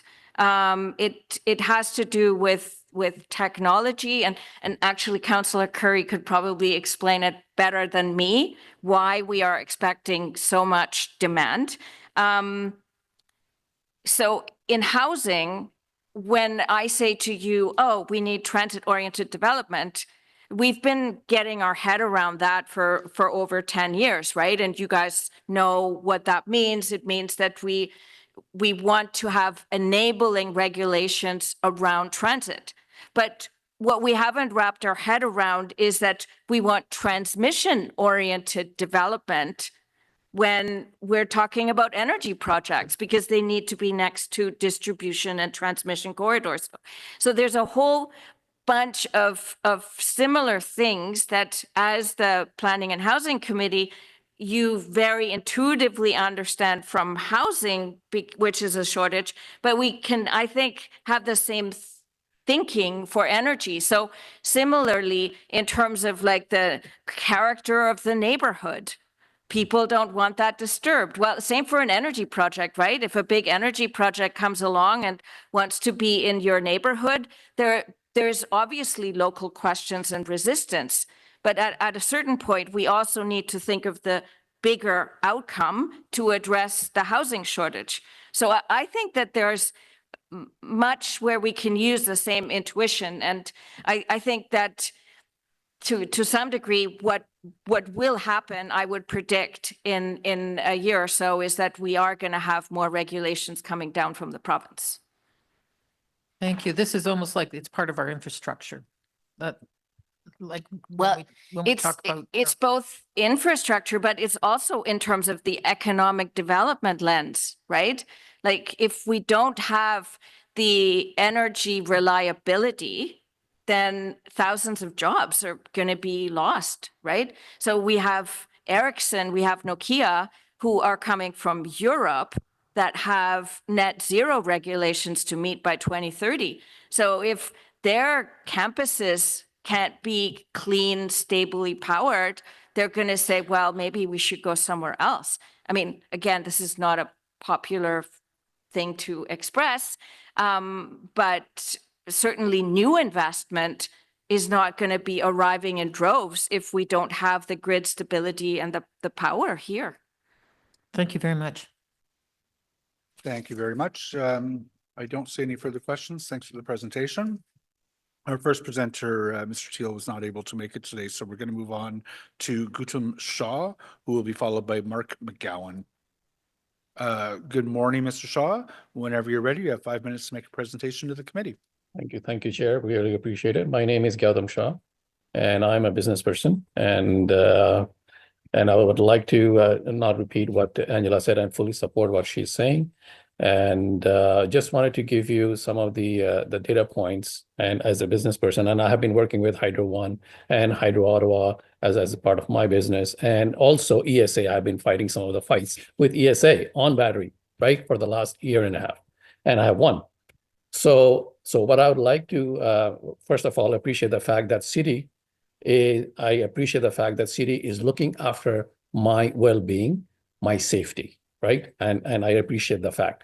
However, at the same time, right, what I believe is especially for the accessory use, right? And if you must have heard, like from ISO, they put out like on January 7th that we are going to require 75% by 2050 more energy, right?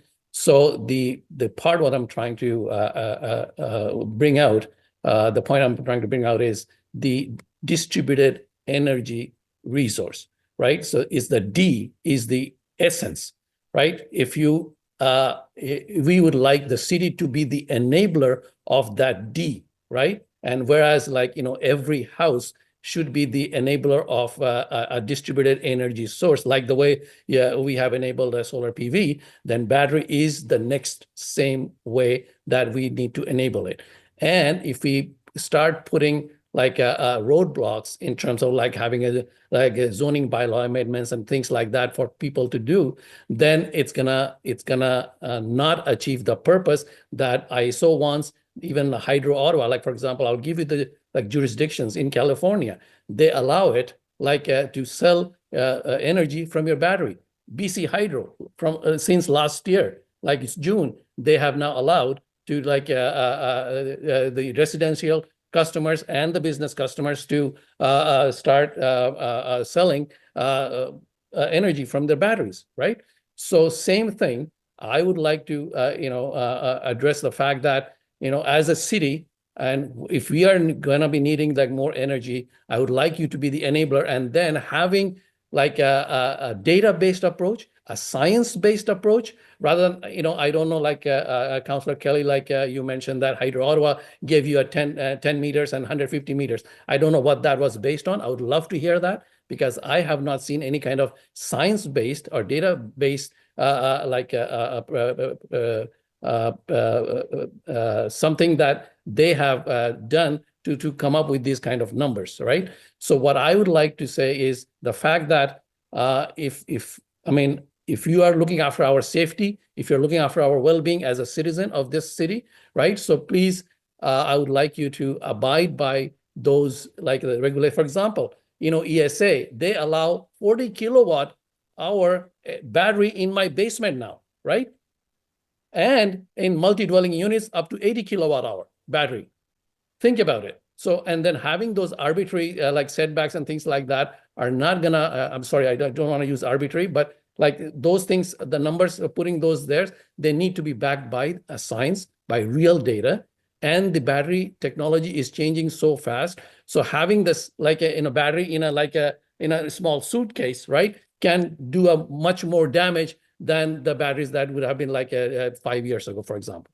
I'm not saying that it will, but what we need to consider those data-based approaches when we are trying to enable this technology in our city to help the grid, to help like the truly distributed energy resource like environment that otherwise we are not going to be able to achieve. Like Angela was saying, that building transmission lines, we are not going to get like 75% more energy by building transmission lines. So please consider this when you are putting those changes in the plan, so that you become the enabler rather than the roadblock. Thank you very much. Appreciate it. Mr. Shaw, thank you very much for your presentation today. I don't see any questions from committee members, so we'll move on to our next speaker, who is Mark McGowan. Mr. McGowan. Hi there. There you are. Good morning. Whenever you're ready, you have 5 minutes to make a presentation to the committee. Okay, I will be quick because I did present at ARAC, and I really just wanted to visit Planning Committee today to ask them to take a second look, and I'm going to explain why. If we can move on to my next slide. So zoning bylaws are supposed to protect our citizens. That's why we're there. And at this point, I don't think, certainly and I'm talking about principal BESS right now, I don't think the one we have is set up to do that. And I'll explain why. We We proposed this 150-meter setback in rural Ottawa. The setback comes from Ontario Hydro, and it comes from their setback from the hydro corridor, is what kind of distance that BESS could be from the hydro corridor. The challenge with that is that's designed to protect hydro's assets from a potential fire, et cetera, within a BESS. And I think we need to consider something a little longer. And let me explain kind of the story and why I believe that, because I'm kind of comparing BESS to some other setbacks we use out in rural Ottawa. Can we go on to the next slide? So, I was talking to some of my dairy friends, et cetera, this weekend, and some of my hog farmer friends, and we were talking about the risk these things present in our environment. And I will admit there's some fear, right? We're reading stories. Scientists have found out in California heavy metals in soils 2 miles from the Moss Landing fires. That has us concerned, right? We drink this water. Our animals drink that, eat the crops that grow on that property. And of course, we're all concerned about our own personal wells. But think about it. What's going on in the planning world today? At the provincial level, there is a document called the MDS, and this is the minimum distance setback required for a livestock facility. So imagine you have 75 cows, let's say a small barn setup. You must be 500 meters from the nearest dwelling, not the farmer's dwelling, but any neighboring dwellings. And it really limits how you can build a new dairy barn these days, because we're actually building them bigger than we used to. Now, all that is to manage, obviously, manure, etc. Right? We have to manage that. We can manage that in different ways. But the big reason for this in the agriculture community, we believe, it's really there to manage odors. And we're putting more energy and science into managing the odor of a dairy barn than we are to managing the risk of a BESS. If you could flip to the next slide. So if you go and you look at this document, the document consists also of a piece of software that help you work through the calculation. But it is a science-based calculation. It's a 136-page document that tells you what your minimum setback has to be. But it starts at about 500 meters for a small dairy farm, 75 cattle. And if you had 20,000 cattle, you'd need to be 2.5 kilometers from the nearest thing. So I think what my takeaway is here is we've got 10 and 150. And I think what we need to think about is a setback that scales based on the risk it poses to the community that's going to be sitting in. And I think that's why I want to have some more work done on this thing and say, even if we take what we have now, we have to go away and study this, find a better way to make it scale properly. We do believe in the rural area. These actually don't belong in the rural area. They don't belong on our farms and our rural lands. Even pasture land is available to have a BESS installed on it, which we don't think is appropriate. We run on volunteer fire departments. We're nowhere near the hazmat teams. And we believe that if there is a low risk of a fire, has a very, very high impact if it does go wrong. And we're going to destroy the water on our farms. So that's kind of where I would leave it. I think I have one more slide if you want to put it up.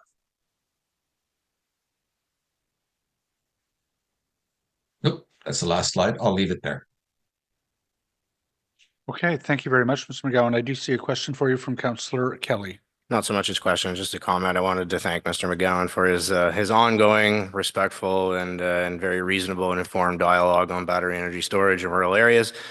And Mark, I think you raised a good point about scaled setbacks. So I'd be happy to raise that with staff later today and continue that conversation with them on what may be possible there. So thank you very much. Thank you. Thank you very much. And Mark, I don't see any other questions for you. So thank you for your presentation today. And we'll move on to Don Sproul, who will be followed by Janice Ashworth.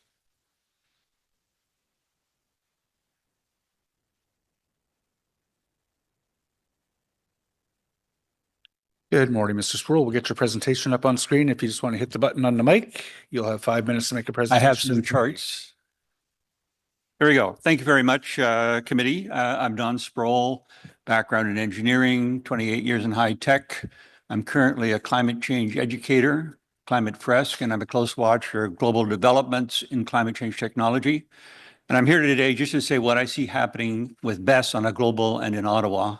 And I do want to provide a bigger context for the approval of BESS in Ottawa. Next chart, please. So one of the charts after I go through my workshops on climate change and everybody's at a low, like nothing's happening, I put up this chart. 2021, California. Look at the use of solar power in their grid. You can see from the beginning of the day, 5 a.m., solar power kicks in and stops around 8 p.m. or something like that. And you can see the layering of nuclear and hydro and wind, et cetera, et cetera, et cetera.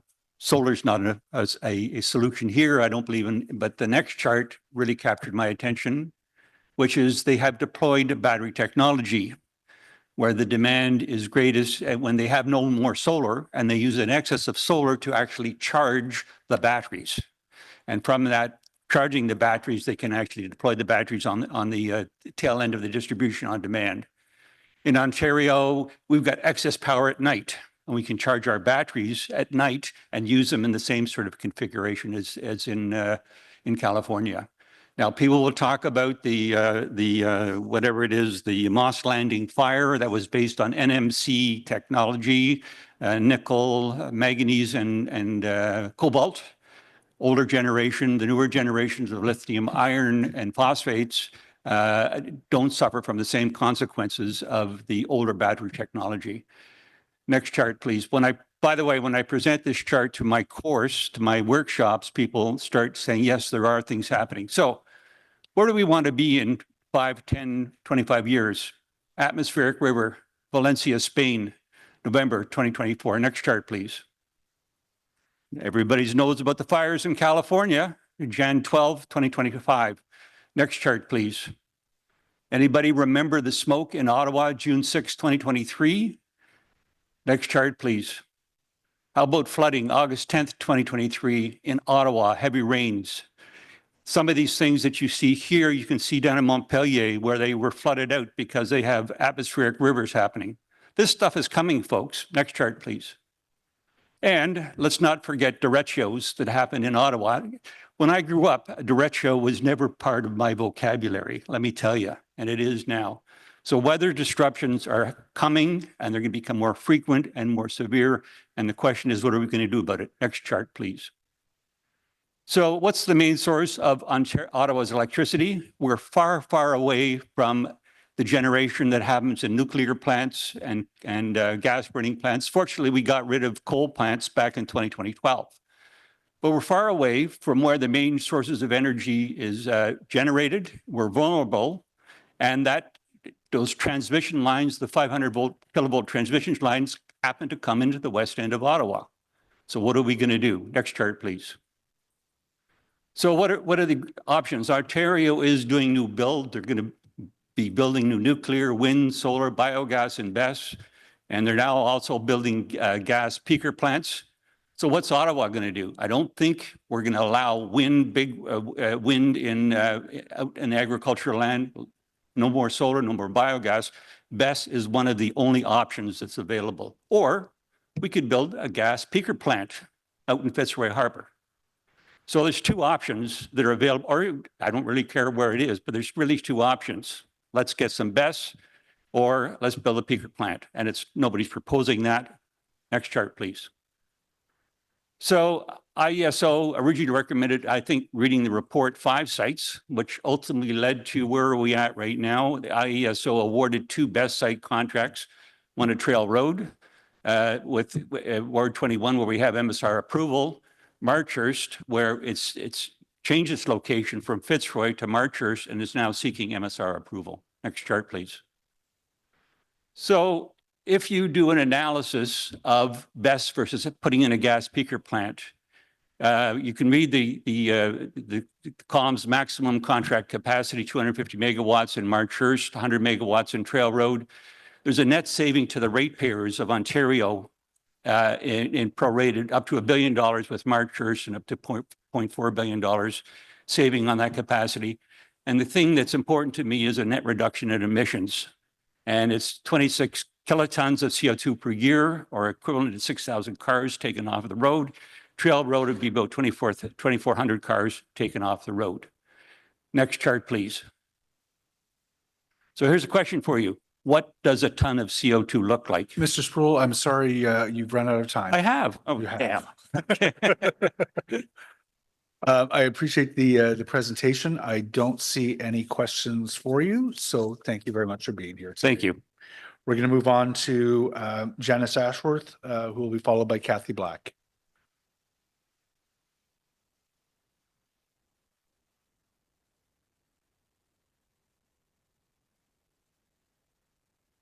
Good morning. Thank you very much for having me here today.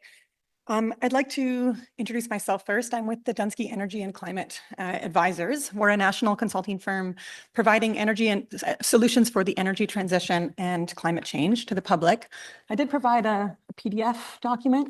That's coming up on screen. Okay, Janice, could I ask you just to bring the mic a little bit closer to... There we go. Is that better?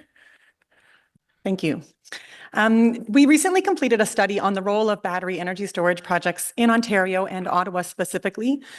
We presented our report in Canada North last week, and I'm here to give a summary of that report for those who were not able to attend, and thanks to those who did make it out there.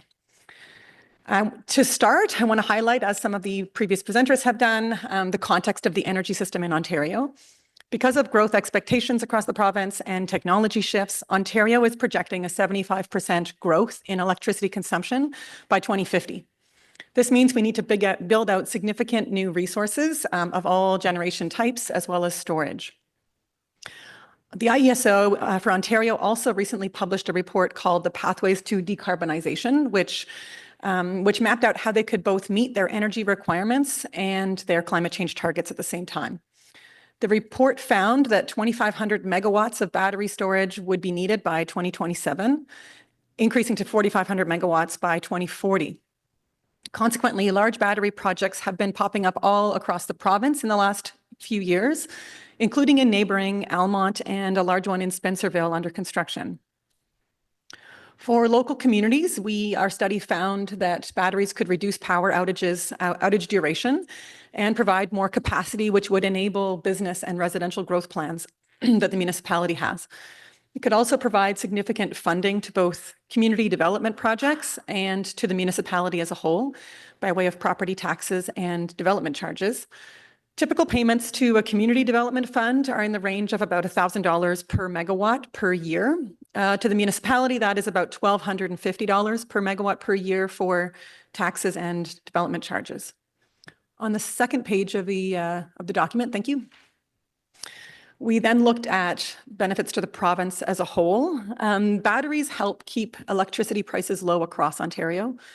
A recent study found that about 1,000 megawatts of batteries would save Ontarians between $2.7 and $4 billion.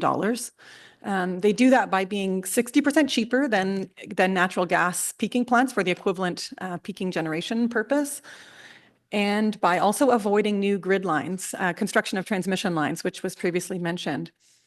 They also reduce costs by preventing the costly dumping of surplus baseload generation in Ontario, which has been equivalent to 20% of our hourly generation. In 2019, that was 20% of our generation hours, and as well as curtailing 18% of our renewable energy potential. So there was two factors there that we were reducing Ontario's system was not optimized because of that surplus baseload generation. So batteries provide the ability to suck up that generation when it's excess and provide it at peak times, which is the most costly grid times. Batteries can also support the climate change goals by reducing natural gas generation, as well as enabling more renewable energy sources onto the grid. The provincial 2027 target for battery generation would be equivalent to taking about 60,000 cars off the road in terms of emissions. We then studied the common concerns for battery storage projects. The main concern is a fire safety one. It's important to note, as was mentioned previously, that the industry has had a significant shift in the technologies used, or the chemical composition in particular. Historically, utility scale projects built over a decade ago were using a nickel manganese cobalt composition. The shift has been towards an iron phosphate, lithium iron phosphate composition, which is much more resilient at higher temperatures and on higher duty cycles. The industry's also shifted towards more of a containerized solution for installation. Rather than being in one large warehouse, they'll be independently installed in sort of container, storage containers or shipping containers, which both prevents large-scale spread of thermal events, as well as prevents leachate from happening if there's ever any concern for that. Other concerns that we've heard raised can be noise, which can be or has been successfully mitigated through noise silencing technology and oversizing of fans, as well as sound barriers like hedges and fences. Those sound barriers can also be visual barriers and reduce aesthetic impacts. So to sum up, our study found that electricity demand is growing across Ontario and significant investment is needed somehow. Electricity storage technologies can optimize the grid and improve the value of Ontario's surplus generation. Battery energy storage is cost-effective and reduces emissions while enabling other renewable energy technologies. And battery is in support of provincial, municipal, and energy, climate, and economic goals. Thank you for your time on this matter.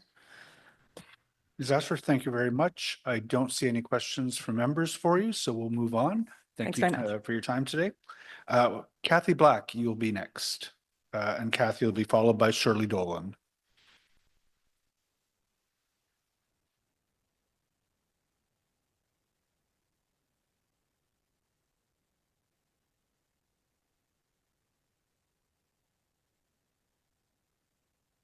And we're just bringing Kathy online.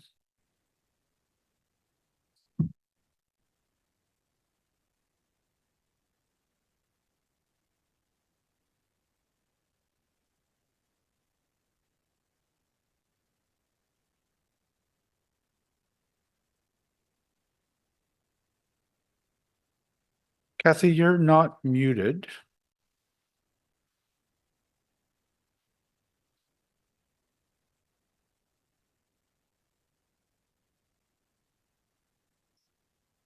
Okay, we're going to come back to Kathy and move on to Shirley Dolan, who will be followed either by Kathy or by Mark Kellenberger.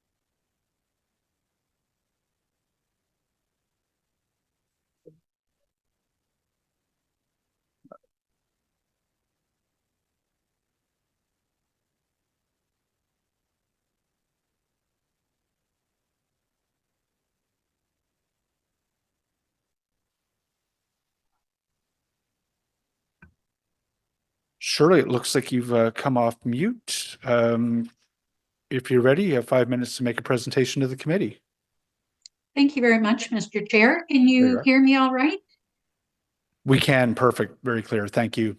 Thank you very much. And thank you for the opportunity to present to this very important file. I want to start by saying that this is a very complex file and it's very difficult. It's difficult for staff, it's difficult for councillors, and it's difficult for residents. So we want to get this right. This is new technology, and it is improving all the time, but I don't think we're quite there yet. I want to mention a couple of the downsides to this technology. One is light pollution. One of the reasons that I enjoy living in the rural area is because I can go outside at night and I can see the stars. As we incorporate more and more of these BESS solutions, that may be more and more difficult to do. The other is the noise pollution, and I do appreciate the previous speaker talking about the mitigations for that. So I don't know if there's anything in the bylaw that would indicate that these mitigations have to be part of an installation.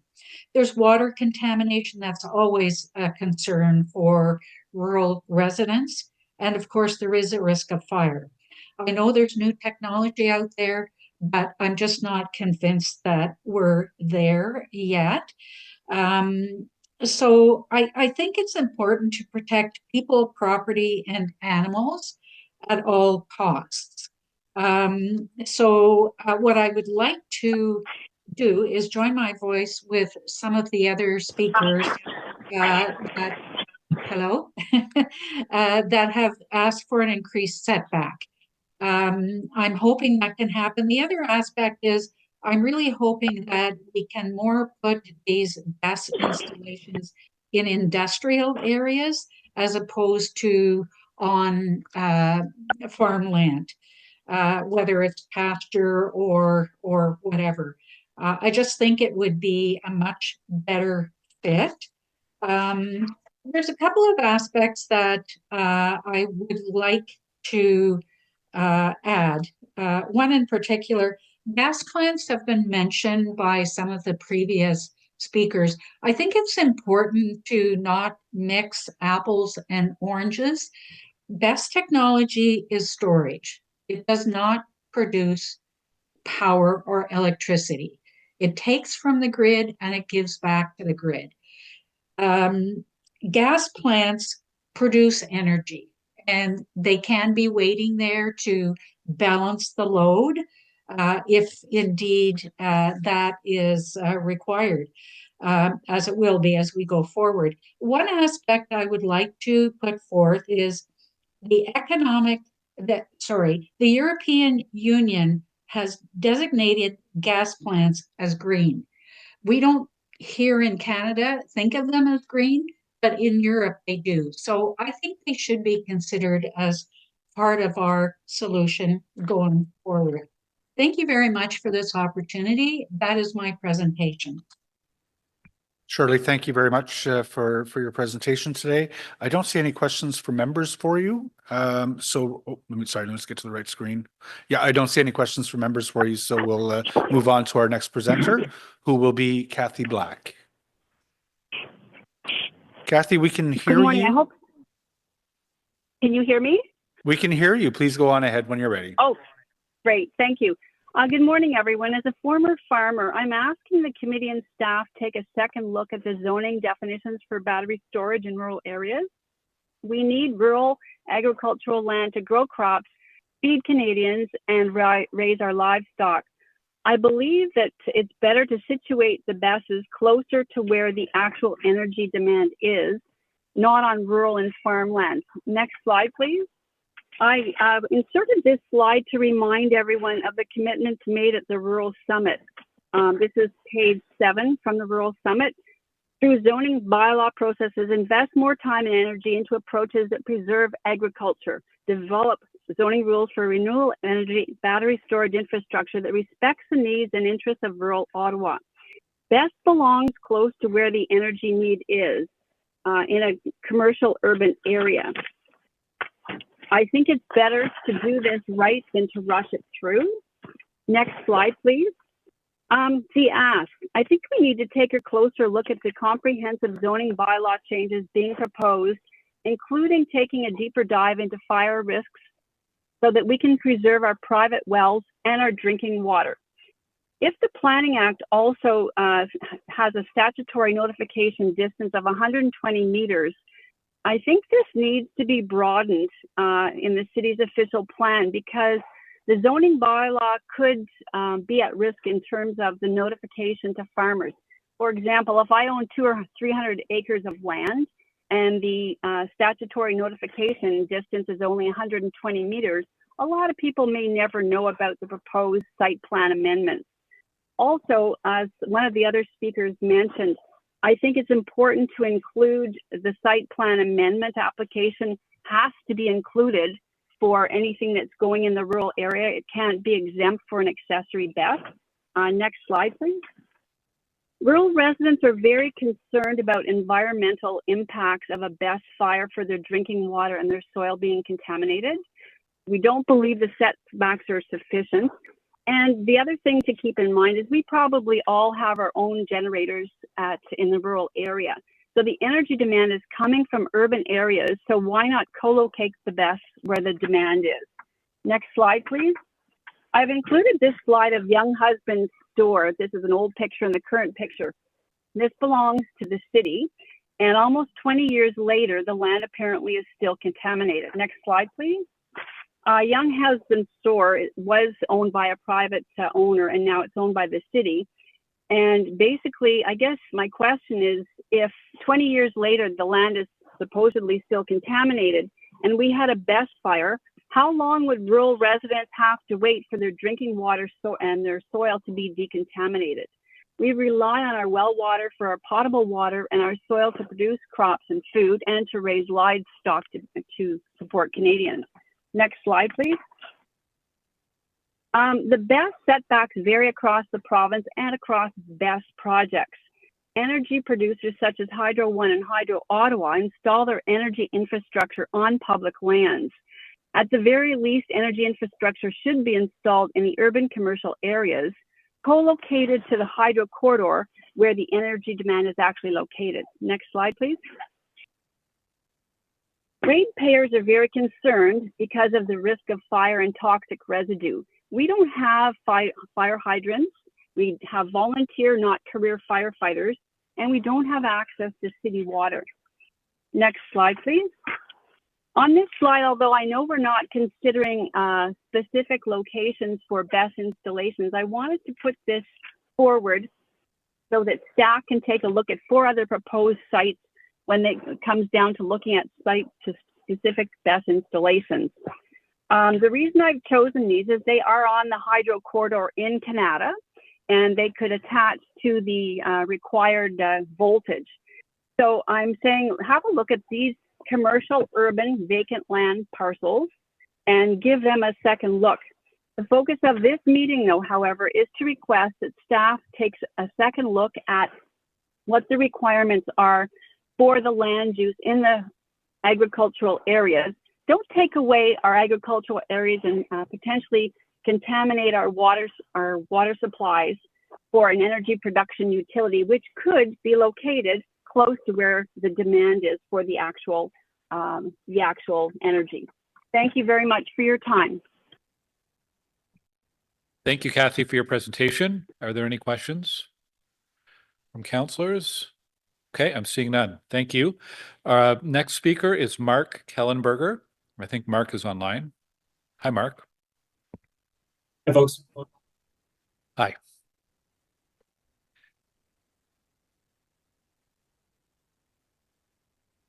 All right, we've got your presentation up, so whenever you're ready, you can begin.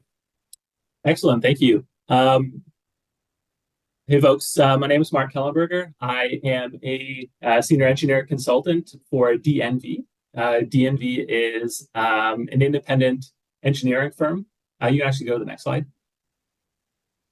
And we are a leading expert in battery storage safety. We do all kinds of feasibility studies, testing, development studies, construction and overview of operating battery storage sites. We've touched hundreds of gigawatts of energy storage within North America. And specifically, my role at DNV is as a senior energy storage safety engineer. So I do a lot of work related to fire safety of battery systems. And I'd love to be able to answer any questions on battery storage safety at the end of this. We can go to the next slide. So in a BESS, there are multiple layers of safety systems in place to prevent a worst case thermal runaway scenario.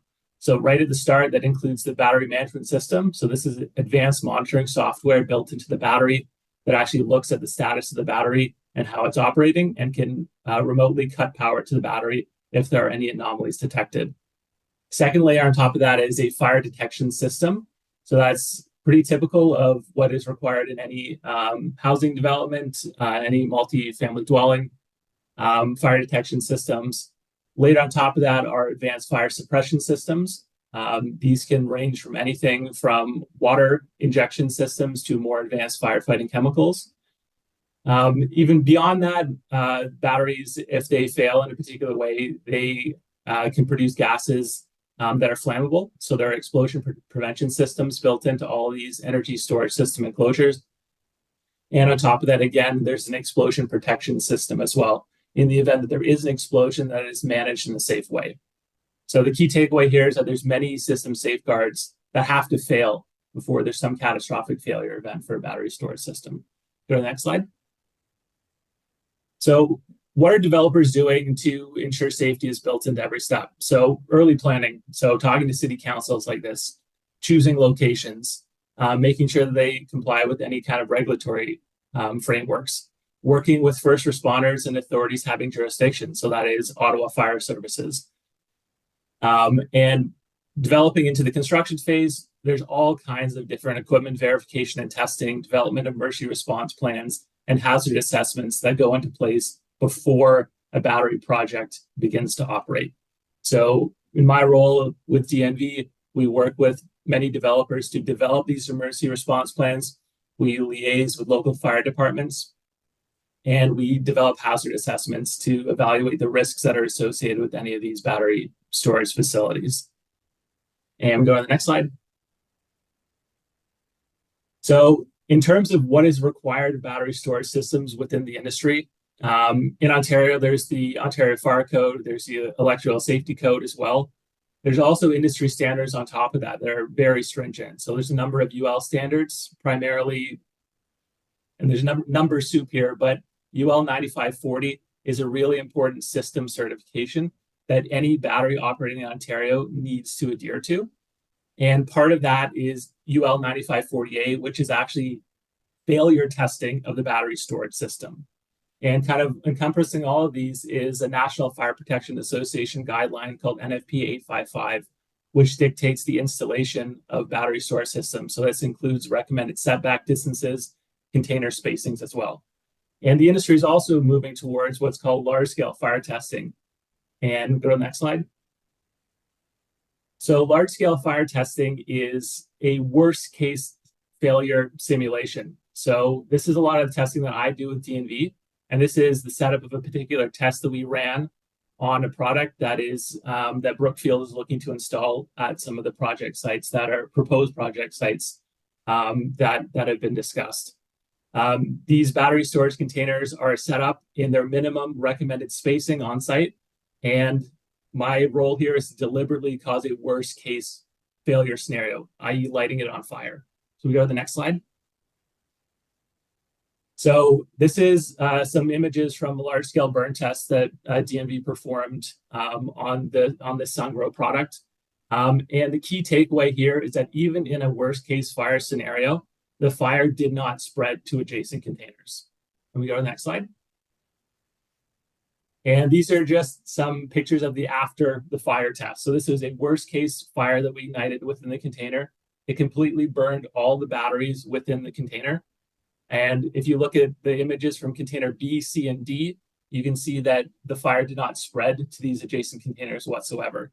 During the test, there was also gas monitoring and smoke monitoring that analyzed the gases in the smoke plume that came off.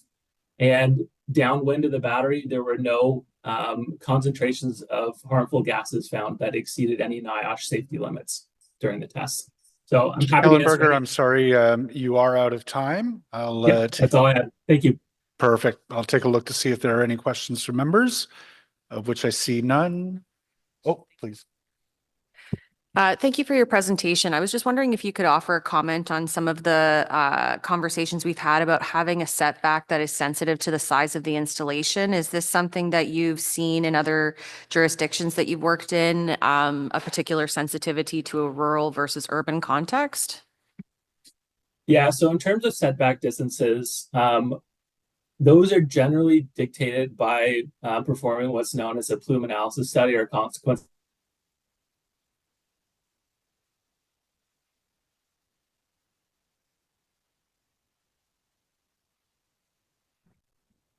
We'll give Mr. Kellenberger just a moment. Sorry, Mark, you froze there for a moment. Do you want to take another stab at that? Sorry about that. Can you guys hear me again? We can see and hear you now again. Okay, thank you. So to look at these setback distances for most project sites, the developer will perform what's known as a plume analysis or consequence analysis study, where they look at the battery storage proposed setup on the site, and we simulate some kind of failure scenario. And using the site topology, the prevailing wind conditions of that particular site, we can estimate where a potential smoke plume would travel. And based on that, we can set setback distances, and we can use that information to develop emergency response planning with local fire departments as well. So it's a lot of it is a project-based approach where we actually look at the different aspects of the proposed project location that go into setting setback distances ultimately. There are guidances for general setback distances. I know Hydro One has setback distances for the transmission corridors. In all the studies we've done, we believe those are probably quite large, much larger than would typically be needed. But we understand that they want to protect their infrastructure there. And that's more of an infrastructure safety problem than a community safety problem. And typically these studies produce results that say there are no harmful effects outside of the sight lines of the project.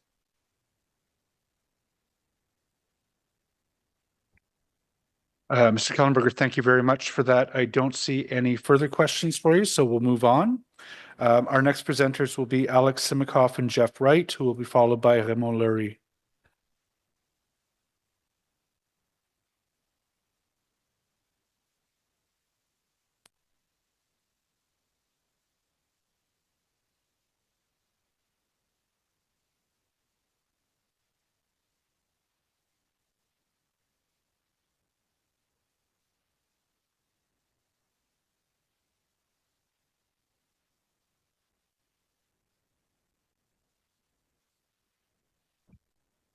Good morning, gentlemen. Yeah, we'll get underway. Whenever you're ready, you'll have 5 minutes to make a presentation to the committee. Thank you. Okay, thank you, Mr. Chair. Good morning, councillors. My name is Jeff Wright. Thank you for the chance to address everybody this morning in my capacity as head of Evolution's development team. I'm joined here by Carl Hausler, who's my director of projects and has built about 2,000 megawatts of these types of projects across North America, and Alex Simikoff, who's my director of policy. We're a proud local company located right here in the National Capital Region. We've been building and managing power plants in the province and the region that have been operating since the early 1900s. These assets have been operating safely and effectively for over 100 years. And I'll say that we take this responsibility very seriously. I'm grateful that we are being considered for the opportunity to continue that tradition here in Ottawa with our 2 proposed battery energy storage projects developed in partnership with the Algonquin-Zipic-Waconagon. As we expressed to your colleagues at ARAC last month, I am proud to be leading a great team that shares my commitment to council, to residents and stakeholders to get this process right and is working hard to earn the support that we need to proceed with these projects. I'd like to pass the mic now over to my Director of Policy, Alex, to share a few words about the recent progress and thoughts on the report. Thank you. Thank you, Chair. Thank you, councillors. Thank you for seeing us today. As we consider the generational challenge of doubling clean power capacity over the next 25 years, we appreciate the initiative this committee is taking to make sure that we have a framework for battery energy storage systems. As the previous delegations have made clear, this technology will be critical to meeting our shared goals, whether that's building new housing, First Nations reconciliation, or meeting our climate targets. What we would like to add is an opportunity as a perspective on how we get these projects right. Across North America, we've seen 20,000 megawatts of utility scale BESS projects being deployed, but we recognize that our 2 are the first to be considered for Ottawa. So we appreciate the responsibility to make sure that we work with the communities of West Carleton, Rideau, Jacques, and municipality at large to get this right. Over the past months, our team has had hundreds of conversations across the communities. We've knocked on doors through South March. We've sat at kitchen tables, responded to calls and emails. We were pleased to see a number of councillors at our at the event last week with the report we've shared, and you heard from its author earlier this week, earlier in the delegation stretch. We're also like to extend an invitation to the open house we're hosting all day on February 23rd at West Carleton Secondary School, giving us a chance to hear directly from residents and talk to our team and technical experts. What we do want to stress as well is that these feedback sessions are having an impact on our project. Since we first proposed a facility for West Carleton, we've made a number of important improvements that I think are going to be delivering what we're hearing. One, we've selected a new site, one that's further from residents. We're also working with families that have called West Carleton their home for generations to lease rather than buy the land, and we'll be returning it to its original state at end of contract life. Working with Hydro One, we've also selected a new transmission connection point, one that's going to feed power closer into the community. And lastly, we also have setbacks that are many times greater than that's proposed by this report. As we continue these conversations, including with Ottawa Fire Services and environmental groups, we look forward to being ready to submit a municipal support resolution request later this year. Looking ahead, we want to thank staff for the work on this report and affirm the importance of a robust review process for the city. Many of the requirements are currently underway already through the 15 studies and reviews we have underway through our site plan control application, and we look forward to sharing them with staff, committee, and residents as they're completed. One of the challenges we are facing here is the reconciling of municipal planning processes with provincial power planning objectives. The challenge is one of timing. The ISO has to balance about 5 million customers across the province on a second-by-second basis. That's going to get really hard as we double the size of this continent-wide electricity machine. I'd also be more mindful of the unexpected headwinds we're now facing as a Canadian economy. Delayed or not, the American tariff threat is one of the most acute risks we've faced in a very long time. And as we consider the threats that poses to our local businesses, employers, and investors, we trust that this committee shares our focus on making sure that we send a clear signal that the City of Ottawa is open for business. One of the things that gets me really excited about this project is the opportunity to bring on 500 employees during the development process and unlocking thousands more jobs across the city through the new capacity. We're also really excited about the opportunity to pay over $20 million in increased taxes, development charges, and community development funding. So to that end, we're grateful for staff's recognition of the importance of these projects and the assurances we've received that dedicated planning resources can be allocated to us. And that's what's most important for our team. We'd like to encourage this committee to continue working for opportunities to streamline the process, both to help achieve our projects, as well as to making sure that Ottawa remains competitive in the ISO's future procurement targets to make sure that you can attract projects that meet your power goals. Thank you very much for your time today, and we want to reiterate our opportunity to work with you and answer any questions you have today and in the future. Thank you. Thank you very much, gentlemen. I don't often hear that people are excited about the opportunity to pay their development charges. I don't see any further questions or any questions for you. So thank you very much for the presentation. We're going to move on to our next presenters. Thank you. Raymond Laurier will be followed by Courtney Argue. Hi, can you hear me? We can. Thank you very much. Whenever you're ready, you have 5 minutes to make a presentation to the committee. Thank you, Chair. Could you go to the next slide, please? So, EVCO, why is Electric Vehicle Council of Ottawa talking about BESS? It's because EVs need batteries, and the exact same batteries are being used by BESS to deploy all over the world, like what is being proposed here.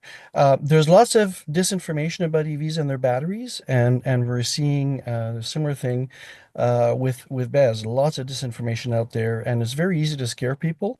But we should really look at what are the underlying facts. So why have we done so much research on batteries? It's because we're answering questions on batteries from an EV context all the time.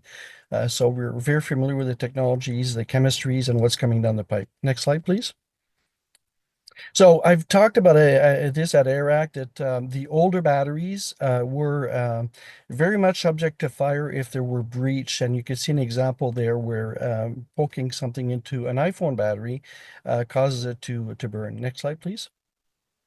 What's being proposed by Evolugen and others is LFP batteries. These are newer batteries, and if you look at the example on the picture on the right-hand side there, they drove a nail through the battery, and the battery actually didn't catch fire and actually still works. You see a voltmeter there that shows how much voltage there is from that battery after the nail has punctured it. So there's a bunch of reasons why they would want to use LFP, and it would be essentially foolish would probably be the best word to use anything but LFP at this point in time, because the costs are lower and the drawbacks are not an issue. Next slide, please.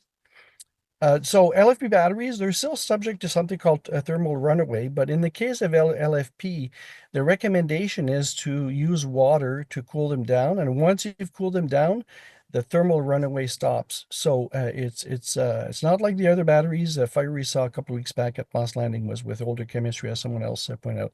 Next slide, please. So in terms of safety regulations, and this has been covered by someone else also, the ESA and others have regulation in place. We saw an example of a fire that was a worst case scenario. The ESA actually mandates setbacks between these containers so that the fire can't spread between the containers. And the ESA is implementing new recommendations or new measures in their safety code starting on May 1st. So the hydron setback that's been used to determine the 150 meter, that's based on something very different from safety. And from our perspective, it doesn't apply here. We don't see any scientific basis to apply a 150 meter setback to a BESS, whether primary use or not. And we think these should be treated just as any other utility installation. Now, I'm using the word here, the dreaded word red tape. If you've ever done any procurement, you would know that there's a list of mandatory requirements, and the more of those there are, the harder it is for someone to bid. And this adding more regulations just makes it more difficult. And of course, the planning department is already being overstressed by the need to deploy much more housing. So, and that it costs us as taxpayers, it costs us money to have the planning department process these rules. And next slide, please.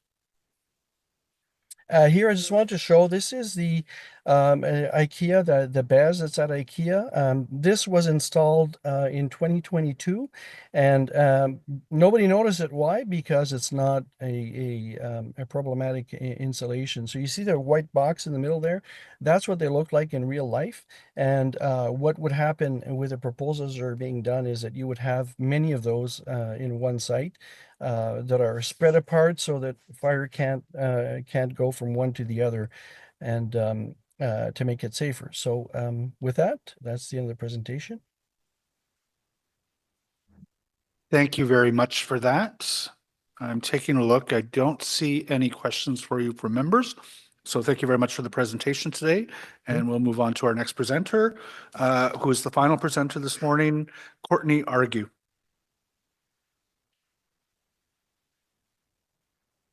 Good afternoon. Good afternoon. Thank you. We can hear you. Please go on ahead. I was just waiting for my slide to pop up. I worked really hard on this. There's only one. So thank you for allowing me the opportunity to speak today. I'm here today to urge the council to reconsider the setback requirements for proposed installations of battery energy storage systems. While I understand the growing demand for energy storage as we transition towards more sustainable energy solutions, these amendments raise significant safety, environmental, and community concerns that require a more thoughtful approach to site planning. As someone with strong country roots, I often find myself giving directions to others by saying, John's house is just after the second hill, beside the barn with the red door, and about 3 cow lengths and 10.5 chicken lengths to the left. With this, I can understand how measurements can sometimes be hard to understand. I overcome this today, and I want to take you on a field trip not too far from here. Many of you will be familiar with Ben Franklin Place. Picture yourself sitting in that room. In the photo, you will see what 150 meters away from your seat at Ben Franklin Place looks like. The large rectangle is the equivalence of the size of one of the top 5 largest BESS facilities in Canada that Evolugen by Brookfield has informed our community will be start being constructed March 2026. Related to the loose definitions of principal and accessory BESS, this could be a potential scenario. Please keep this real-life visual in mind during this presentation. Number 1, safety risks and fire hazards. The risk of fire associated with BESS installations is well documented. According to recent reports, there have been multiple incidents involving lithium-based storage facilities worldwide. Some of these fires have taken several days, even up to 10 days to extinguish. Studies underscore that lithium iron phosphate or LFP batteries, which are treated as safer alternatives, are not immune to thermal runaway events. Proposed BESS installations often lack clear guarantees for adequate fire suppression measures or emergency response protocols. Even in the event of fire, toxic combustion products will spread with the prevailing winds, potentially affecting the health and safety of surrounding communities. Number 2, environmental implications. Fires at BESS facilities pose a serious threat to local water sources. Firefighting typically requires large amounts of water, which can carry harmful chemicals into the groundwater. In rural areas like Ward 5, where many residents rely on wells for drinking water, this is particularly concerning. Contamination of the aquifer would be devastating and difficult, if not impossible, to remediate. Number 3, setbacks requirements must be reconsidered.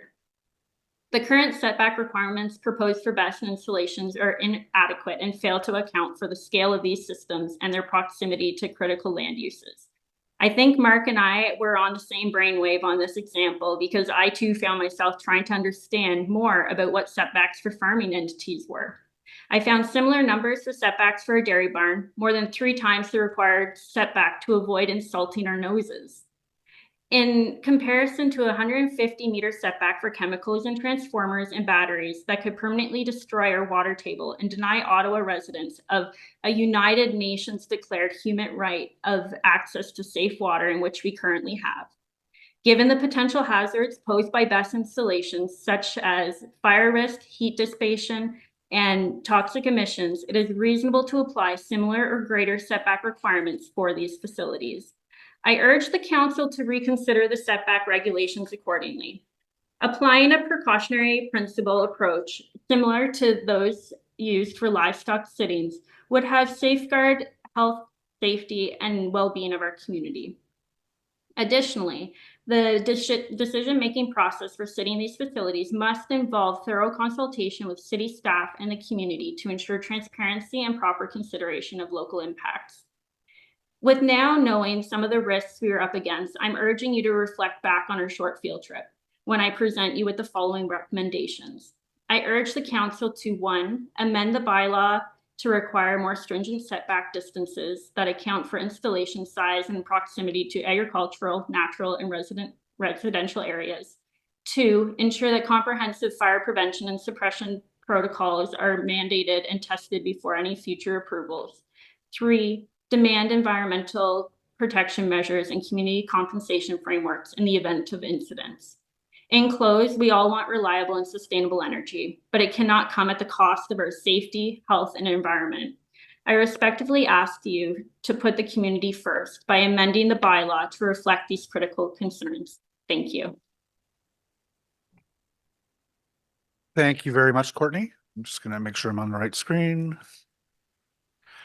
I don't see any questions for you.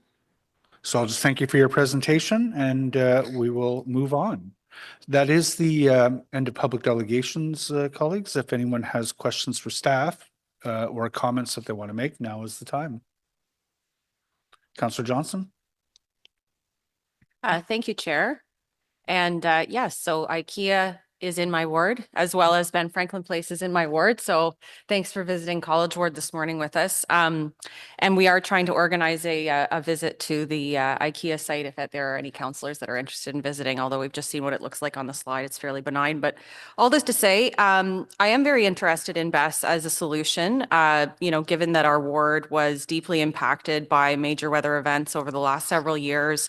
Residents are clamoring for solutions, and although I can understand that this is a new technology that causes some concern, I think it is imperative for us to adopt new technologies, especially when there are provincial and provincial body regulators that are indicating to us that it is time to do so.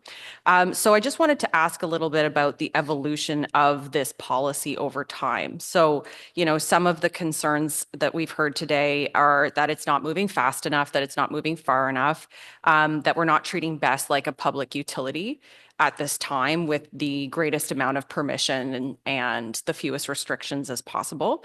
Can you help us to understand why we are not doing that at this time?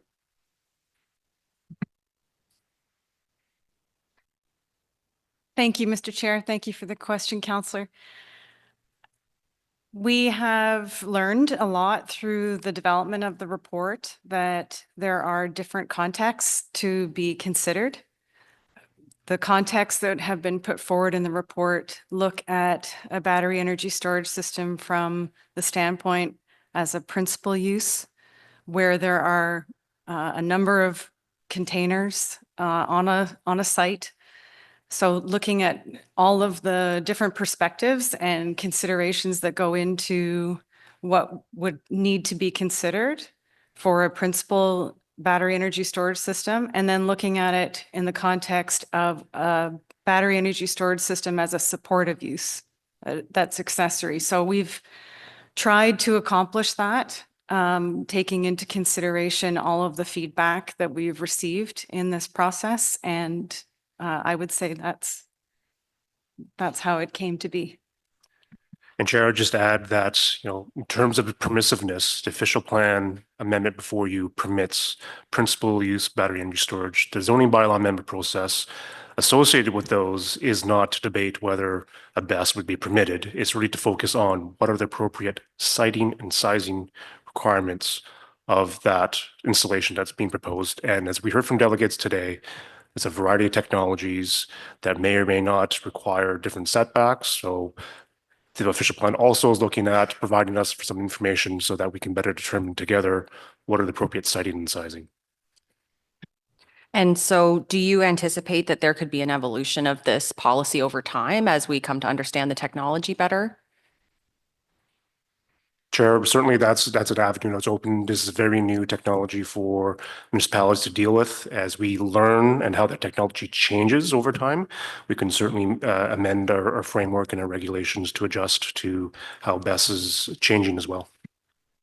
And could you comment on the suggestion about having the task force made up of various interested parties to come together to sort of look at this technology or at the zoning that relates to this technology over time? Or is that something that you think is currently managed well internally? Or what has your stakeholder engagement looked like at this point, I suppose? Chair, if I may speak to that, we currently have 2 proposals in the city for battery energy storage that would trigger the need for a rezoning. We are, you know, we've had discussions with the proponents. We are prepared to identify staff that have the abilities and experience to carry it forward in an efficient manner that are consistent among both projects. So we're not dealing with, you know, different staff that have to learn the aspects of it more than once. We don't foresee being overrun with applications for principal use BESS. There are, you know, we may see more, but I don't think we're going to get to a position where we need to have, you know, a dedicated team looking at battery energy storages. We may, if we see 3 or 4 more, that still wouldn't, in my opinion, give us a need to have a dedicated team to it. Okay, and final question. I just wanted to know the accessory use, the 20% up to 1 hectare. Is this limit respectful of the types of sites that might be proposed? Is it going to create a discouragement or perhaps a lack of ability to maximize a site that could be used for BESS because of this limitation? Thank you for the question, Mr. Chair. The sizes of accessory BESS can provide a significant amount of energy in a quite reasonable size area or footprint. So I'll just give the example of the Nokia development, which is submitted right now. That's a 10 megawatt accessory BESS system that's only occupying 5% of the lot. So we feel that the 20% limitation is to maintain the accessory nature of a BESS on a lot without limiting the size of the amount of energy that it could provide. Thank you, Councillor. Councillor Curry. Thank you, Mr. Chair. I did attend ARAC, and so some of you are going to have to hear this all over again, but it's not too bad for you.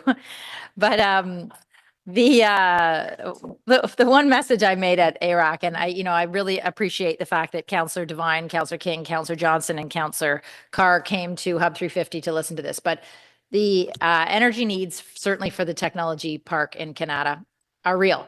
And Angela did a very good job of highlighting that. But I will just say to you all, so you all know, that the number one need right now is for the expansion of current companies that are in the park, right? They all need more energy. The other is the green energy requests from companies like Ericsson, companies like Nokia that come from countries where they really need more green energy. The other request is for redundant energy, where there's so much research done in the park, because it's mostly R&D in that park, that they have to have backup power that is seamless, right? They can't have something glitch out in the middle of research that, would wreck research that's been going on for months and months, maybe even years. And then the last one is the new companies that would like to come into the park. And that's where Angela made the point about economic development, where, maybe predominantly now they're data energy storage companies that need a lot of power. And I think Bryce Conrad from Hydro Ottawa made that point, where we've got companies coming in. If we have a substation that we provide 25 megawatts of power, we have companies coming in asking for 100 megawatts of power just for themselves. Now, the reality is they're not finding that anywhere else in the world either. So they're asking around in all types of cities all over the world, do you have 100 megawatts just hanging around? So that's where the economic development advantage is real for us, that, we could attract more companies like that. And of course, there's a lot more to be said there. So on that note, I do also really want to thank staff, all planning staff behind me, Vivi and Derek and Debbie for sure, because, this takes a lot of different departments that I think are working really well together now, mainly because of this maybe, but I've been super impressed, and I really want to thank definitely Melissa and Royce, like having ongoing conversations with Hydro One, Hydro Ottawa, people in the tech park. There's an entirely new district energy model being looked at in the tech park with the Ottawa Climate Action Fund driving that. Like, there's so much going on quickly. I just want to make sure people are aware of what's really going on. So I did want to ask a few questions. There were a couple of questions I know from Hydro Ottawa that I just wanted to highlight. So Hydro Ottawa was very clear in that they wanted to make sure that this bylaw wasn't preventing them from doing anything. And staff, I think, have reassured them. But the community permitting pilot program project in the park is something that the bylaws are not fully written there. Will this bylaw affect anything more that's going on there, or would it be able to adapt pretty quickly? So, Chair, for the Canada North Business Park, staff envisioned that any BESS would be accessory BESS, and the CPP, the community permits system, wouldn't really apply because the accessory BESS provisions are very permissive, just a 10-meter setback and the lot coverage. If the CPP is not ready in time for business and that needs something different from those provisions, there's always the minor variance or minor zoning bylaw process to come on board. We could for sure look at writing a CPP bylaw that would consider how to incorporate any changes that might be required from accessory BESS. Okay, good to hear. The other question that I know Hydro Ottawa asked, and I will just reiterate it, what type of land use would result from this proposal? I didn't feel that this was very clear, that the amendments enabled the above scenarios as an accessory BESS use, but I'm not sure what Hydro Ottawa is asking when they're saying what type of land use. Do you feel that the answer you gave us actually addresses that land use question? I was wondering if they meant something else. So, Chair, as staff understand it, Hydro Ottawa is looking to partner with businesses to have energy storage on site. Those businesses would be the principal land use, which is why we're referring to these BESS as accessory to whatever that land use. So for example, in Nokia, the principal use on that site is an office, research and development. Nokia is the principal use on that site. Battery energy storage happens to be an accessory to the needs of that site. So in terms of principal land use, it's whatever's already established. Okay. All right, as long as that's clear. And then the other question they asked was about the economic benefits. And let me just make sure I'm at the right question. That they asked, does this produce a desirable or economically feasible result? And it's in relation, might the differing setbacks and lot area limitations look like?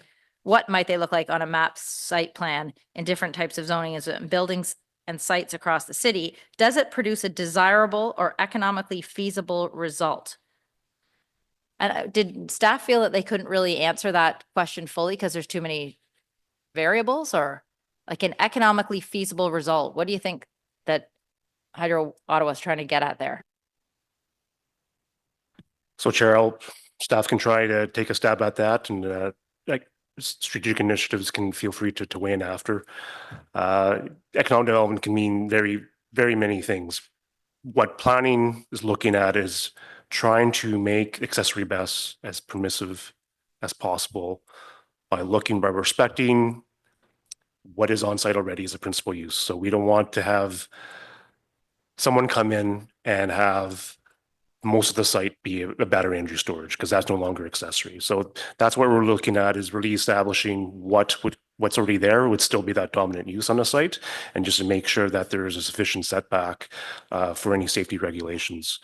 So in that enabling environment, planning staff believe that is a successful economic development initiative.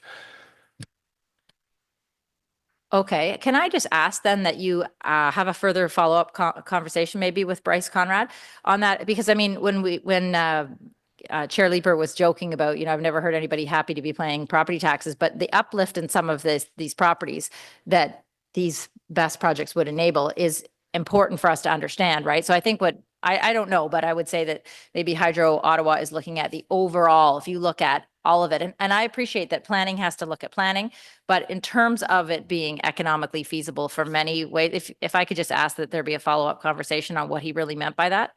I'm often blown away at the types of things that Hydro Ottawa staff are looking at that sometimes we're not. And then the other thing I will just Sorry, say, Councillor, you're at your 5 minutes. can I just give one plug? And then I'm done. Go ahead. So there's a company in the tech park called Blue Wave AI, and they have this amazing technology that you can, whenever you're charging anything, cars or using electricity, you can see exactly from where it's coming on the grid. So you could actually plan to make sure you only ever use electricity that's coming from solar. So you can set your house up for it and your car up for it. It's amazing technology, and they are working very well with Hydro Ottawa. So I just thought I'd give them a little plug. That was worth the additional 20 seconds. Thank you. Councillor Kelly. Thank you very much, Mr. Chair. I had to remember to hit that button because I don't come here in person all that often. I think we've heard so first of all, I want to thank staff for their work on this report. I know that this stemmed from a request from the Agriculture and Rural Affairs Committee, and that our very first go around on BESS was a tough one. And I want to thank you guys for the effort that you've put into carving this out and helping us understand it and navigate the process. So thank you.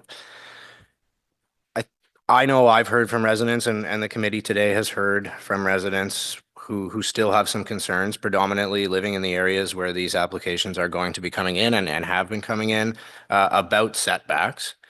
And I will have some comments on that and a direction to staff. But first, I want to ask some questions that I think might lower the anxiety for some of those people who are concerned. So can staff confirm that this is the case, that these are baseline setbacks, and through the zoning bylaw, site-specific zoning bylaw amendment process, staff can review and look at sensitive lands, proximity to agriculture, and recommend to the applicant greater setbacks than 150 meters?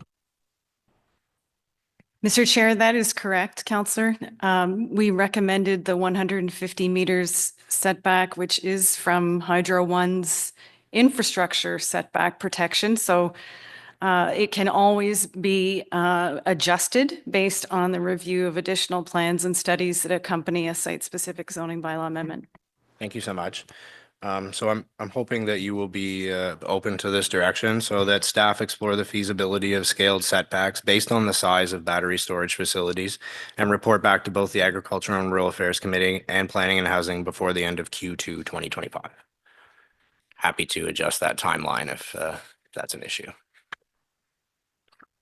So that's a proposed direction to staff. Are staff willing to take that direction? So Chair, the wording of scaling with the size of a property may not have a direct relationship with the proposed technology of the battery energy storage. Staff is willing to look at how setbacks that have a relationship with the technology, that might be a better path forward as opposed to just scaling it with the size of a lot. Okay, I was actually referring to the size of the battery energy storage project, not the size of the lot. So it's scaled based on whether it's 1 CCAN versus 250 CCANs with batteries in it. So I don't know if there was a misunderstanding or if it's a massaging of words here, but generally that's my intention. So Chair, I appreciate the clarification on that. However, the technology of one container could be different within the same footprint and could have different setbacks. So if there's could also be an acknowledgement of the type of technology, type of battery that's within that facility, that would be helpful. So if I added that to the direction, it would be feasible. Chair, I'm wondering, whether there might be an opportunity to sort of discuss this further with the councillor between now and the time this reaches council, so we can sort of have maybe a more fluid discussion than is available on the floor of committee and talk about timelines and workloads and other things that may be a concern for us and work it into something that will also work for the council. I think that's more than fair. So I'll drop the direction for now. Already thanked you, so I'll just go to the next point. I want to acknowledge that both Ottawa's official plan and provincial policy statements have battery energy storage systems in them. They are coming. They are coming. So to have something in place, and I take the points today that these things are going to be important for the grid, which means we are going to need public buy-in for these to work, especially considering that the municipal support resolution will remain part of this process. If we pass this report today, the zoning bylaw amendment will remain part of that process. So we do have some controls. We do have a say. Communities do have a voice in this. I will continue to pursue the avenue of the idea of scaled setbacks, or at least getting some information on whether or not that's feasible, because I do have residents who want to see that happen.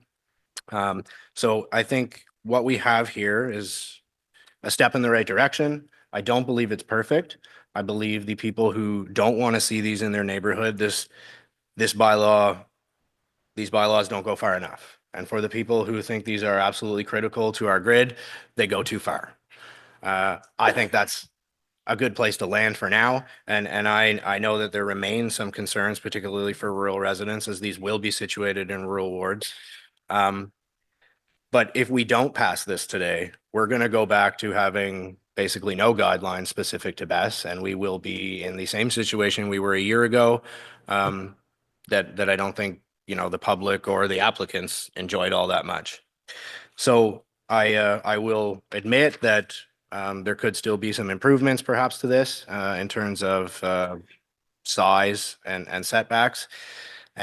But we need to put something in place. The IESO is moving forward with what they call a window application system. So, I take Mr. Moody's point that we're not going to see hundreds of these coming in, but we're not going to see rounds of procurement anymore. We are going to see applications coming in potentially on an ongoing, consistent basis. And having something in place is better than not having something in place. So I would urge all of my colleagues to support this, and that we work together in the near future to perfect it. Thank you very much, Mr. Chair. Thank you, Councillor Kelly. Councillor Kavanaugh? Thank you, Chair. I want to thank all the delegates for coming out. I think they've all brought their perspectives, and there's a lot of information. This is new. This is growing, and it's part of our infrastructure going forward. We're actually heading in a direction where hydro poles used to be a big deal. Now it's going to be, BESS is going to be important as we convert to solar and wind power more and more. These are going to become crucial. There have been concerns raised, and I think the report dealt with them.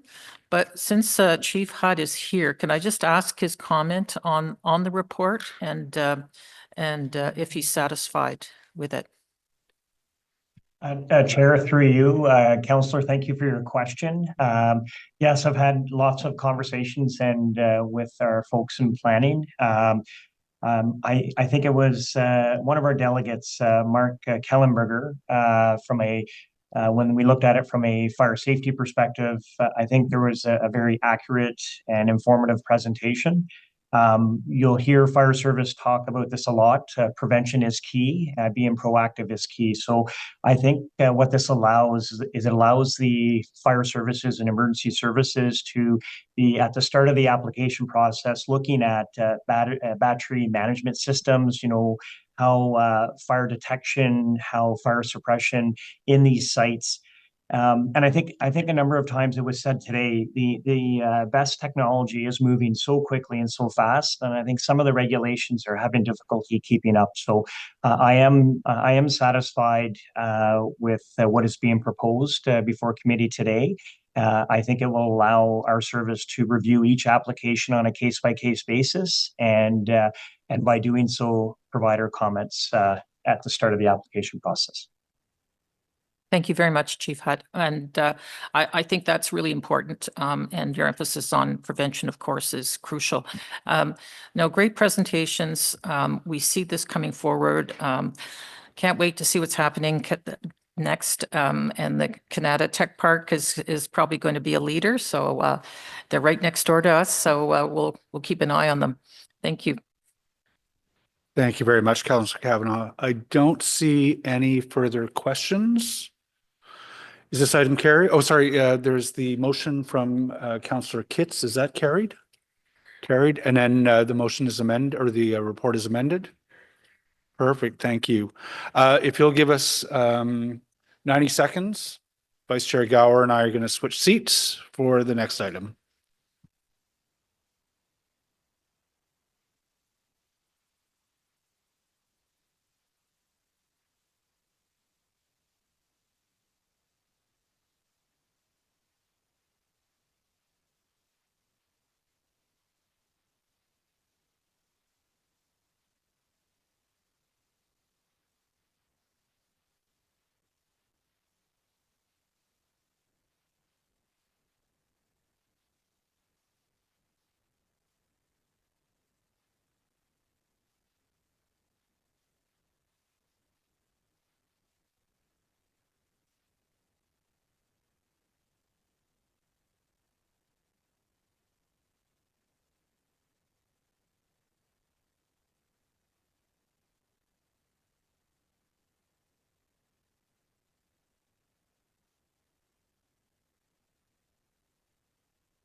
Okay, thanks everyone. We're moving on to item 5.1. This is motions of which notice has previously been given, and Councillor Leeper gave notice last meeting about a motion on shelter use in all zones. And Chair Leeper, when you are ready, I'll let you introduce the motion. Thank you very much. I'm just waiting one sec while they take care of the Zoom. Make me a panelist.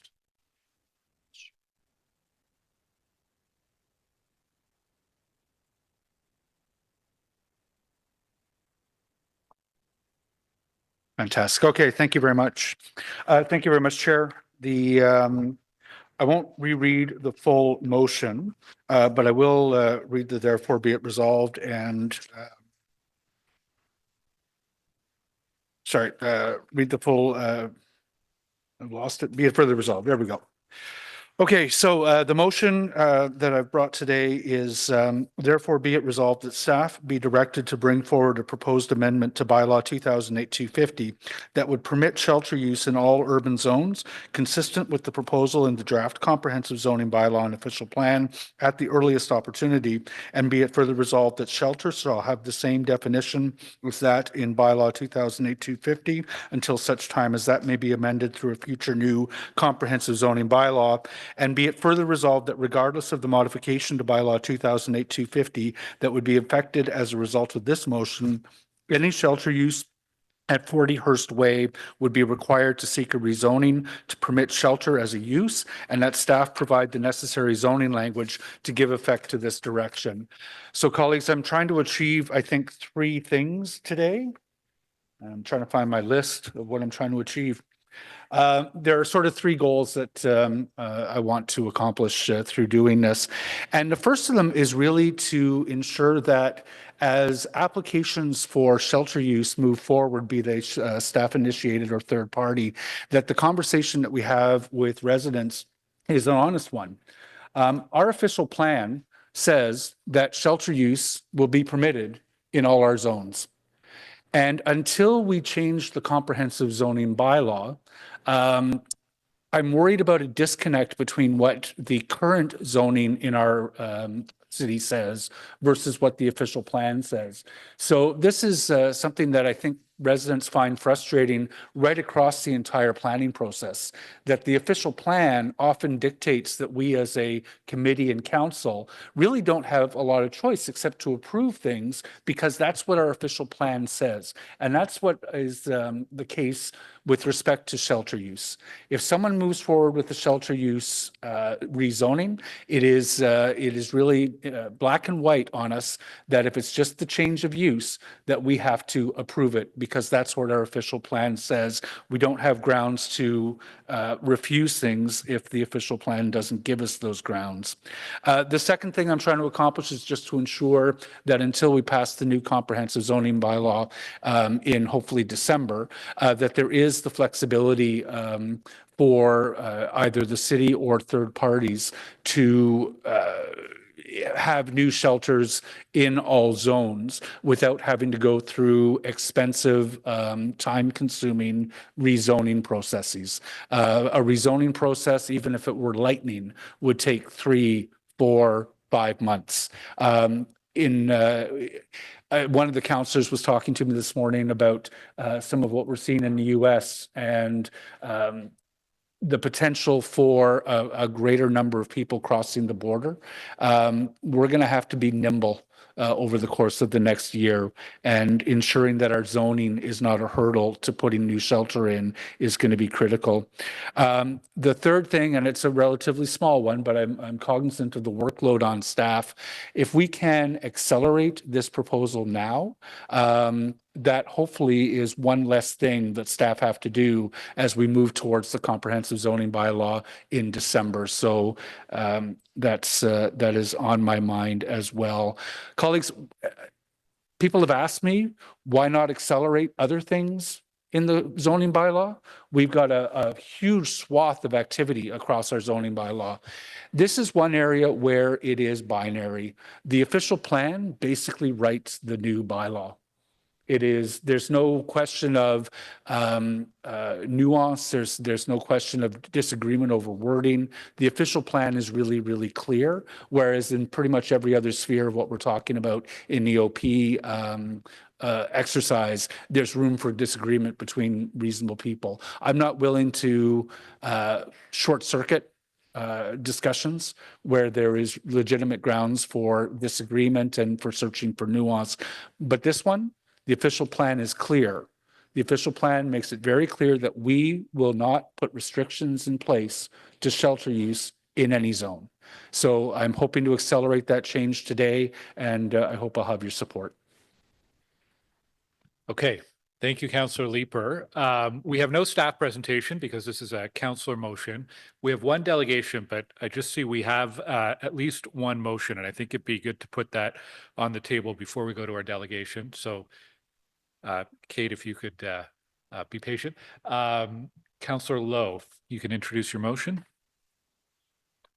Thank you, Chair. It's actually two. Two motions, okay.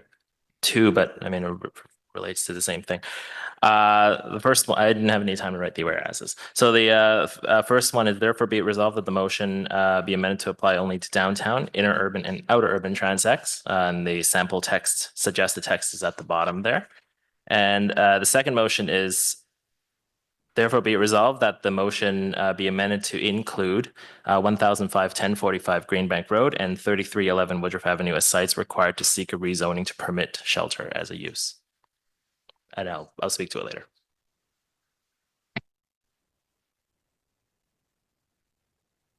Do you want me? Okay, so we'll go to our delegation then. Any other motions actually before we do that? No. Katie Burkholder Harris has been waiting patiently 3 hours for this. Welcome, Katie.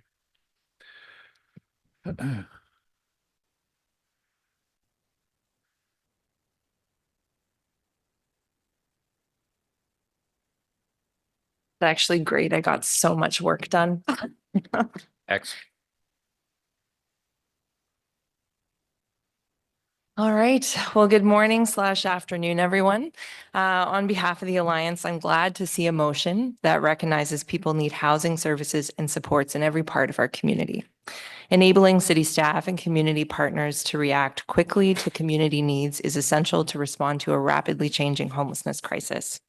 This motion is important to protect future residents and community partners who will be living in new affordable housing builds from increasingly aggressive community consultations. While it's valuable for community members to be engaged in housing developments, the consultation process has become increasingly aggressive, prejudiced, and racist, with some awful recent examples, as you all know, where consultations needed to be shut down.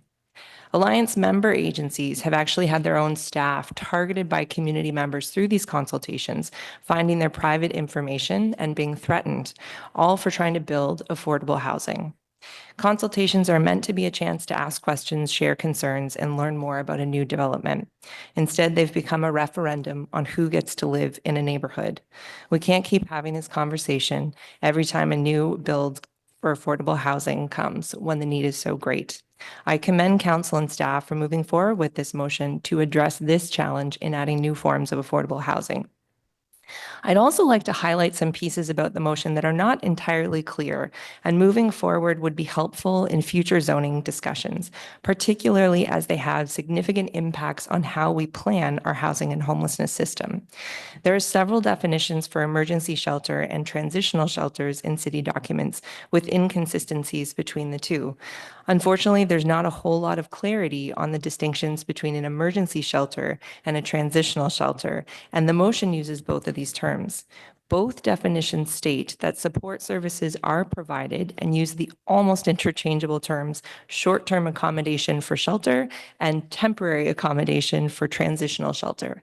Neither mentions arguably the most important distinction, which is that one is a congregate setting and one is a place where you typically have your own unit. The difference between these is significant and people experience more stability when they have a lock and key. Emergency shelters are absolutely critical to the housing and homelessness system. If someone's in a crisis, we need a safe place for them to land for a short period of time. Shelter stays are intended to be rare, brief, and non-recurring. Despite this goal, however, in recent years, in the face of overwhelm, exhaustion, and the very real fact that we do not want people to die, we have significantly increased shelter beds in our community, with services concentrated in downtown. People do better when they have geographic choice for services. This motion addresses this barrier for many in our community who are struggling to find affordable housing and support. The Alliance did a recent system inventory showing that for time-limited programs across Ottawa, 77% of them extend their timeline significantly. This was particularly true for transitional housing. It demonstrates the lack of flow we have in our current homelessness and housing system. Our existing shelters don't have the funding to maintain their current operations, meaning even less opportunity to reduce flow into shelter and support flow out of shelter. It's often said that the role of shelters is to work their way out of a job. I would refine this to say it's to work their way into a different job, providing forms of transitional and affordable housing. All of our local shelters are already doing this alongside their emergency services. Not being confronted with community backlash every time that they move in this direction is so valuable, as the motion addresses. But despite progress in developing more transitional and supportive housing, we continue to invest in new emergency shelter beds because it seems that it's the quickest, most doable action we can take. We're not alone. In Ontario, we've increased emergency shelter beds by 34% since 2016. During the same period, overall homelessness has increased by 32%. In other words, we are buying homelessness. My caution about this motion is that we may also be creating an unintended escape hatch to keep adding more shelter beds to our system by using the language of emergency shelter rather than increasing transitional affordable housing. We absolutely need different forms of housing and services in our community, in every community in our city, and I strongly support Council's action here. However, I urge you to be cautious that we don't increase our investment in a temporary response, but rather focus our efforts on rapidly increasing affordable housing across all wards. It's incredibly challenging in the face of a crisis to see beyond the immediate need. But our housing and homelessness response requires us to do this. The official plan and the 10-year plan are a key part of this critical shift in how we design, zone, and plan for an end to homelessness. We look forward to working closely with the city as we refresh the 10-year plan this year to push for bolder, better outcomes for people. Thanks. Thank you, Katie. There's a few questions for you. Councillor Plante. Oui, merci beaucoup. Couple questions. So did anybody from either planning or community social services reach out to the Alliance about this motion? We'd been in conversations with staff from community social services, so not as much with planning, but had a chance to talk with a few staff members about this particular motion. Yeah. Okay. And from what I understand from reading the motion and talking to staff and now your intervention, our understanding is that something like, say, the Mission or Salvation Army is the equivalent of, say, a Cardi house. Is that your understanding as well? The wording's so complicated. Yeah. I would say no. And the fact that it doesn't name congregate is sort of the weird distinction here. And then the complexity between what's a rooming house and what's, those things get tricky too. But I think naming the actual design of the building is important because I think that helps to clarify a bit more about what we're talking about. Okay. And then I'll just sort of give you my very real concerns. So you sort of mentioned that some of your staff very sadly had been sort of harassed and people looked up their personal information and whatnot. So my fear is this is actually going to politicize the process even more. Because typically, and I don't blame them, by the way, but shelter staff and shelter providers will go into communities where there's least resistance. And those communities are typically low income, have lots of foreigners, people working multiple jobs, blue collar, et cetera. We saw this very clearly with the Salvation Army debate we had in Vanier. So I was just wondering if you could touch upon that, because like you said, the people who are more likely to try to influence their councillors, their MPs, their MPPs are people who are affluent. They have time after work to do this kind of advocacy. They can come to committee. And while we are technically removing barriers, I actually think the removal of the barrier will be the thing that makes it easier for the cycle to perpetuate itself. Yeah, it's a really good question. And I should clarify, not Alliance staff specifically, but member organizations. So service providers who are private citizens and are actually getting targeted. It's not that common, but it does happen, which is a real concern. So, I mean, in terms of, I think that the intention of trying to expand, and I think also like people want housing in their wards. They don't want shelters necessarily. And so moving forward, that's certainly the approach. But I think that I guess the danger about it being politicized is this feels like it actually create space and openness and say everybody has to be a part of this, and every ward does actually need to provide services. We need geographic choice for people to access services and housing. And I hear what you're saying about that politicizing it, but I do think there's a leveling of how we do that. And I also think it begs the question, I think we need to refine our consultation process. I think a lot of the time those processes feel like exactly folks who are more affluent, who have time, who can engage, go to the meetings. They don't always reflect the demographics of who's even in the ward, which I think is a problem in and of itself. And they literally have just become a context to say no. And if you have a setting like this and delegations like this, that is what people come and do. And so, I know there's examples from the States and a few other places where there are different approaches to consultation that are a lot more integrated. There's even opportunities for voting, but much earlier in the process. And for individual neighborhoods, I've even heard it targeted on like individual blocks, helping to set targets for affordable housing in advance of a build. So I think there's an opportunity to explore different ways of doing this. I think the messaging on this is going to be tough, so good luck with that. But we are also here to support you because I think that it is really important to make sure services are in every ward. So just my final question then, when, again, I gave the example previously of like Cardi House versus Salvation Army. And then we kind of have the weird hybrid issue that we had with the shelters that were in community centers mine are still there for a while now. In your mind, which I know you've studied a lot of this and you work in this every single day, which one is the ideal? Like which one is the city we need to push fast forward? Housing. Affordable housing. So, I mean, on the housing spectrum, I would say within, the sector of people who are going to need not just non-market, but non-market with some kind of supports, permanent supportive housing is absolutely the best we can do. Transitional, I think there are certain populations that this now works, but still with a lock and key for the person. And we know that with newcomers and refugees, this is actually a pretty good approach because their time is shorter in shelter, which is great. And similarly, youth, it's actually a population that it tends to work better for. But I do think that, I look at some of the examples where we see real success, and I know everyone says Finland, but we brought them here, so I'll say Finland. Their shelters have become transitional housing, right? Everybody gets a door, they get a lock and key, they have some space to breathe, and the outcomes are so much better. And so I think as we look ahead, the congregate piece, even though I know it's the cheapest and even though I know it's the most doable when we're in panic mode and trying to keep people alive, if we keep investing in that, we will keep getting that. There is no amount of shelter beds that are going to actually stem the flow of homelessness. Right. If we build it, people will come. And what we really need to work on the flow issue and in conversations with shelter is actually diversion and prevention. And I'm going to brag about our member agencies right now because the big shelters and SHEPs, most recently, we got data, they have reduced inflow into shelter through diversion approaches by 5% in the last 3 months. That's a big deal.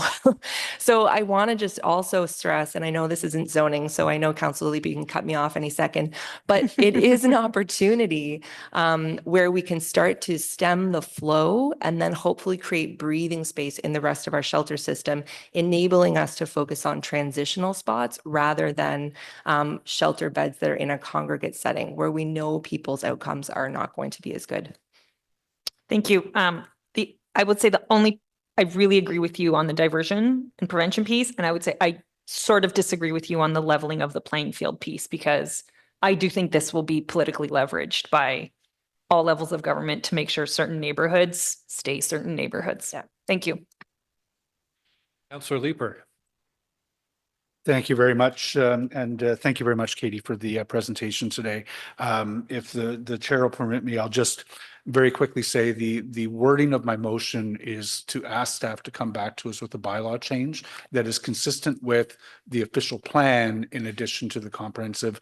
And so the key piece is Section 4.2.4 sub 2, which speaks to emergency and transitional shelter. So I would expect to see wording that incorporates both if this passes and as staff come back with the bylaw change. But I did want to ask with respect to ensuring that every ward is available for shelter.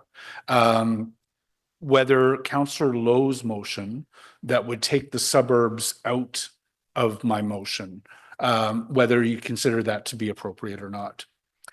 Well, I think every word should be in, and lots of people want to live in the suburbs. Yeah. Amazing. Yeah, and access services there too, right? We have great community health centers that have broad catchment areas, which include the suburbs and other services. And I think most people don't know affordable housing is there when they're in there, and it's not until something new comes on the place that people know it's there. But there's lots of folks who've come from homelessness living all over our city already. So I think just to remember, people are our neighbors. Is there anything inappropriate about the suburbs that would preclude them from being considered for emergency or transitional shelter? I mean, I think the caution is always transit and making sure people can access resources.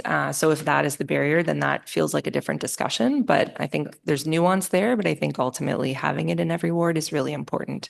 Yeah, and certainly that's the intention of my motion is so that it isn't just concentrated in some neighborhoods. Thank you. Councillor Troster. Thank you so much, Chair. Hi, Katie again. I'm curious to know, so essentially what this motion would do would eliminate the need to come to committee to get a rezoning for this kind of specific use. You spoke a little bit about some of the abuse or challenges that Alliance members have faced when trying to set up shop, whether it's transitional housing or supportive housing or shelters in specific neighborhoods. I'm just wondering if you could elaborate on why you think it's important that we remove that piece of the process and how you think that would benefit service providers and ultimately people experiencing homelessness. Yeah, I mean, I think there's also a difference when people are mandated to do consultation processes versus inviting neighborhoods in. I think our community agencies do a good job of trying to engage the local community in that and knowing that it's not necessarily you have to do this, but we want you to understand our services. We want you to understand what, community members are going to be, coming to live here. I think that's valuable and it's been done really well by a number of agencies. But yeah, I mean, as counselors, you all know what it's like to get abuse at this point, and you're public figures, and that doesn't make it okay. And we've reached a point in our kind of political culture where it's extremely toxic, and I would argue increasingly dangerous for folks. It strikes me as very, very concerning that private citizens are now being targeted because they're trying to build affordable housing. And I really, I think that reforming the way we do this is going to be central to being able to change that toxicity. And I think in addition to putting a boundary around saying it's not okay to have these conversations in this way, we also need to find an alternative path for folks to be engaged and involved. I don't know what that looks like yet. I know there are other best practices, but I think it's a both and. But I do think given where we are in the crisis, this is a really important first step. Yeah, people are dying. This is a really important first step. Thank you. And the argument that I made consistently is we have to allow staff to respond to an emergency, right? We need to give them those tools and not hold them up. And what you had to say is really interesting, because I think we also need to manage expectations about what we're actually consulting on.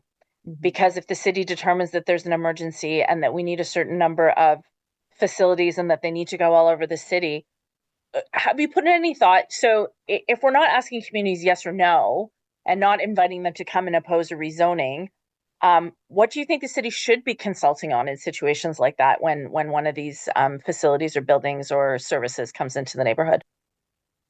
A great question. I mean, I'm not a zoning expert, and obviously the official plan sets the groundwork for a lot of this. But I mean, I think in general, as of right zoning for a variety of structures and really helping people understand what those are, working with the FCA, working with other sort of civil service groups. And I don't know what that looks like from any kind of communications when people aren't plugged into local politics. Understandable. It's hard to really get what that's going to look like. But I do think the people who come out to the sessions, as Councillor Plant said, are usually pretty plugged in. And so just constant re-engagement. What are our targets? What is our goal in terms of the amount of affordable housing that needs to be built in every neighborhood? And how can you be a part of, figuring out what that looks like? But to your point, really making it clear, this isn't a chance to just say no. Like we cannot continue to just say no. Thank you very much. Councillor Kitts. Thank you, Vice Chair. I think you just answered my first question. Your delegation was diplomatic. So I wanted to just clarify the Alliance supports this motion. Yeah, we do. Okay. And do you get a sense, I mean, given conversation in the last couple of weeks, that with the maybe assumption that this motion would be passed, local organizations are sort of lining, like getting organized? Do I find that they're getting organized? How do you mean, sorry? Like with the assumption that this motion might come to pass and that things would be easier, has there been, are local organizations sort of lining up to submit applications, I guess? So, I mean, I think that's more of a question for city staff. I'm not so in depth, but I would say, I mean, a lot of this is the integrated transition to housing plan. I know city staff are working closely with a number of agencies to do this, and some that are working on specifically newcomer support wouldn't be designated as a transitional shelter. So it doesn't affect all of them, but I think it's the ongoing question. I mean, we know a lot of this is trying to have the PDCs be able to, come back to the community. But I think right now it still feels largely city buildings and trying to kind of figure out city shelter services. But there are certainly local partners who are involved in the conversations, though big builds, not a huge part of the conversation yet. Okay. And just based on your answer to Councillor Leeper, you support shelter use in all corners of the city, unequivocally, but I think I was hearing from you, there would be a concern for lack of proximity to transit or lack of proximity to community health or resource centers. Fair to say? Yeah, just for practical reasons, I think, those spots have to be chosen thoughtfully. Great, thank you. Councillor Kavanagh. Thank you, Chair. And thank you, Katie, for your presentation.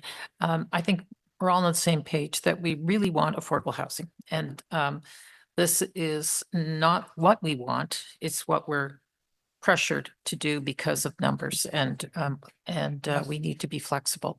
And I think that's what Councillor Leeper's motion is. I'm already dealing with this in my own ward, and frankly, it's been very successful in terms of explaining to people, educating them, and giving them an opportunity to visit the place and talk to them ahead of time. And I'm so impressed by the reaction of residents. And I just wanted to get your feedback if you've seen these examples before, but in terms of our transitional housing for families, it's in Crystal Beach. Yeah. And it's an outer urban neighborhood. Transit is there. It's not rapid transit, but it's there, and we've got other things, but it's working. And the neighborhood has been fantastic, right next to a school.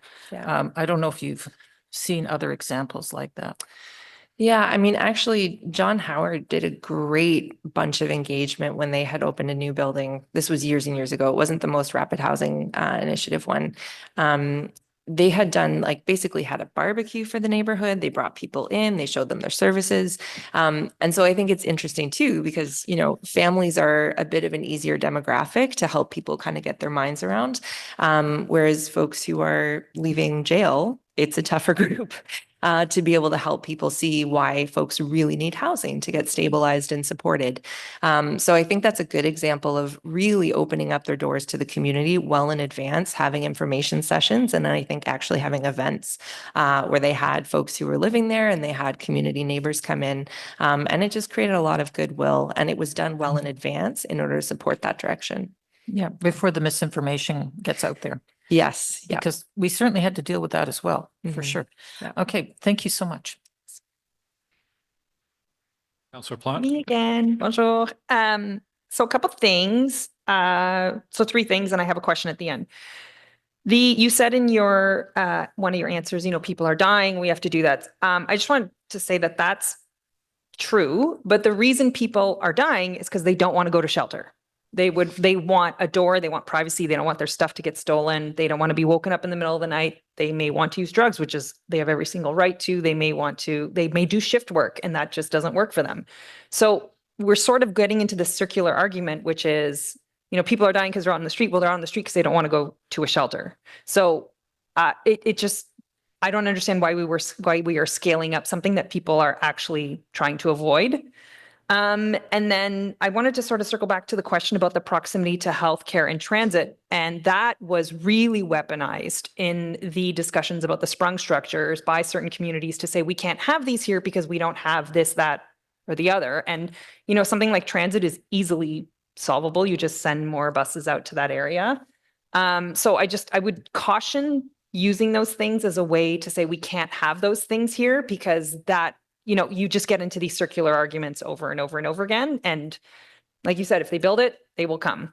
So my last question then for you is, do you think that the staff should look at the definition of shelter either before this motion goes to council, or some sort of redefining of what those things are? Because I have concerns, as you can probably surmise. I mean, I don't think in advance of this council vote, I don't think that's necessarily like must do. I do think revisiting that in general for the definitions would be very helpful, particularly as we're doing the refresh of the 10-year plan. And the official plan, like the language there is not clear to me as well. And even market housing and affordability, there's some pretty complex sort of differences between things that I think it would be helpful for all of us. So I would say not in advance of this motion necessarily, but that's a project that needs to be worked on.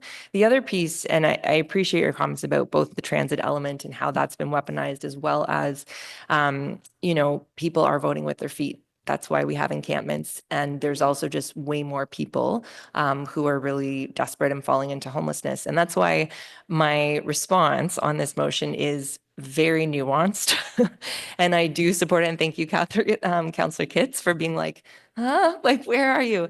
We are supportive. We need this. We need to have safe places for people to go, and we need safe processes to get people there. However, I really, really encourage you to just the forest through the trees on this. We have got to stop building shelter beds and shelter beds. We just keep pouring money into a hole. And as you can see with the AMO report, 34% increase in investment, 32% growth in homelessness, right? Like, we put the money there, that's where what we're going to see. We put the money in housing, we start to turn the ship around. And that's the really tough part about this. And it's not easy to make that shift, but that's what I would really encourage folks to do. And with this motion, just to keep that big picture perspective in how we move forward. Okay, thank you, Katie. That's it for the questions for you. Appreciate you being here and sharing your perspective and expertise. We're going to move now to any questions or comments from councillors. You can address questions to staff or to the mover, Councillor Leeper. Councillor Lowe, I know, wants to speak to his two motions that he introduced. Do you want to start with that, Councillor Lowe? Speak to your motions? Sure. Yeah, thanks. So I've moved two motions relating obviously to the motion. That one excludes the suburban transect from the broad permissions. It's you know, on the surface, I know how this motion seems. I think it's obvious, but you know, it's actually a lot of the nuances that were mentioned by the previous delegation that raised that concern for me, right? During, for example, during sprung structure, I did speak to not expanding the shelter system, and this motion does the overarching motion does you know, do just that. It does expand the shelter system. I think, you know, non-congregate settings like group homes, which already exist in many of our suburban communities, are sort of perfect for, you know, as a way to, you know, allow people to live in our communities in a manner that's you know, it's embedded, it's a part of our community, and it's sort of a seamless transition. The second motion speaks to two specific sites that are in my ward that were considered for sprung structure last year, and I just felt that it was appropriate to include those sites as 40 Hurst Way you know, was added in as an exemption for a very similar reason, given the sensitivities that were raised around it last year in my community.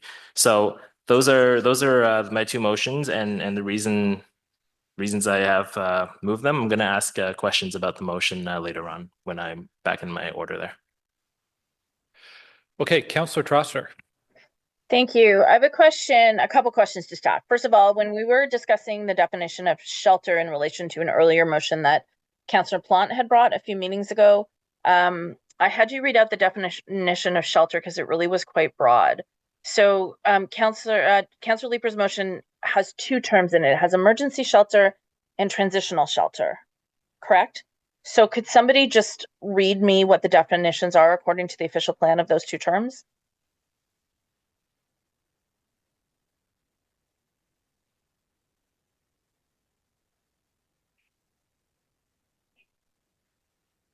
Through the chair, it'll just take me a moment to get them up on. However, I do think there was material shared with the committee prior to the meeting that includes the definitions. Okay, yeah, you've just arrived at the seat, so take No a problem. I minute can or wait. two. Yeah. Because I think in the previous discussion, we were just using shelter as a general category, whereas this one breaks it out into two words. So I just want to be abundantly clear what we're dealing with here. Great. So I want to take a pause because Councillor Leeper just had to leave the room for a moment, so okay, we'll wait 60 seconds and keep going. Okay.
Okay, so back to Councillor Trosser's question about definitions. Carol. Through the chair, thank you very much. So the definition of shelter in the zoning bylaw currently is means an establishment providing temporary accommodation to individuals who are in immediate need of emergency accommodation and food, and may include ancillary healthcare, counseling, and social support services. Would you like me to read the definition of residential care facility? No, that's fine. I'm just curious because Councillor Leeper's motion uses emergency shelter and transitional shelter, but in our official plan, it's just shelter as a general category. Is that correct? The official plan policies use several terms.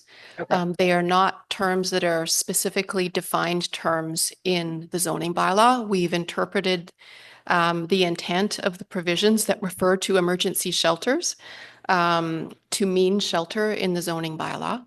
The policies previous to that section concerning emergency accommodation and shelters deal with wide permissions for residential care facilities, group homes, retirement homes.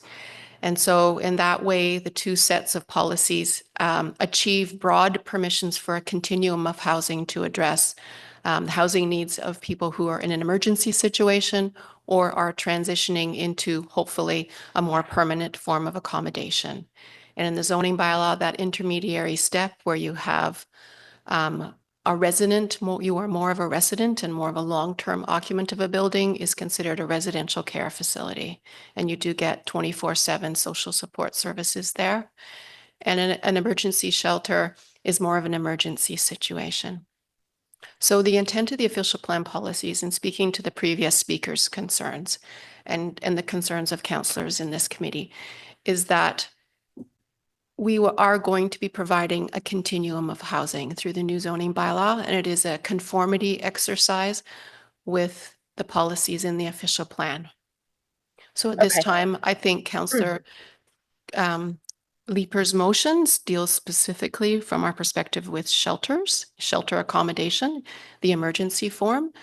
However, the reference to transitional shelter is verging into what could be considered more into a residential care facility. And so there is the potential then to expand the motion to also include permissions for residential care facilities. That certainly would be defensible on the basis of the strong policies in the official plan that are directive in that respect. We are equally to be permitting broad permissions in all urban zones for residential care facilities. And that is the next step in the housing continuum in the zoning bylaw framework. Okay. Okay. I mean, I'm going to leave it for now, but I agree with Councillor Plant. I think we need to look in a more surgical fashion at these definitions when we're looking at the entire zoning bylaw, because I think there's a lot of confusion. But for now, I think the language covers us off. I have a question for community and social services staff now, because I hear the concerns all the time about congregate shelter settings. My understanding is that any new overflow shelter that has been opened, even in the community centers in the last few months, even though they may not have a key in a door, in all cases, residents are able to come and go as they please. They don't have to leave from 9 to 5. Is that correct? Through Vice Chair, yes, that is correct. So we are moving away from traditional emergency shelter model, which does typically have people leave during the day from the bed area, but everything that we've been moving forward with is that transitional model where people can stay during the day, do job search, that kind of thing. Okay. So at this point, does the city have any projects on the books that would be of the emergency, you can't stay in your room all day model? Or are most things under development offer a little bit more autonomy to residents?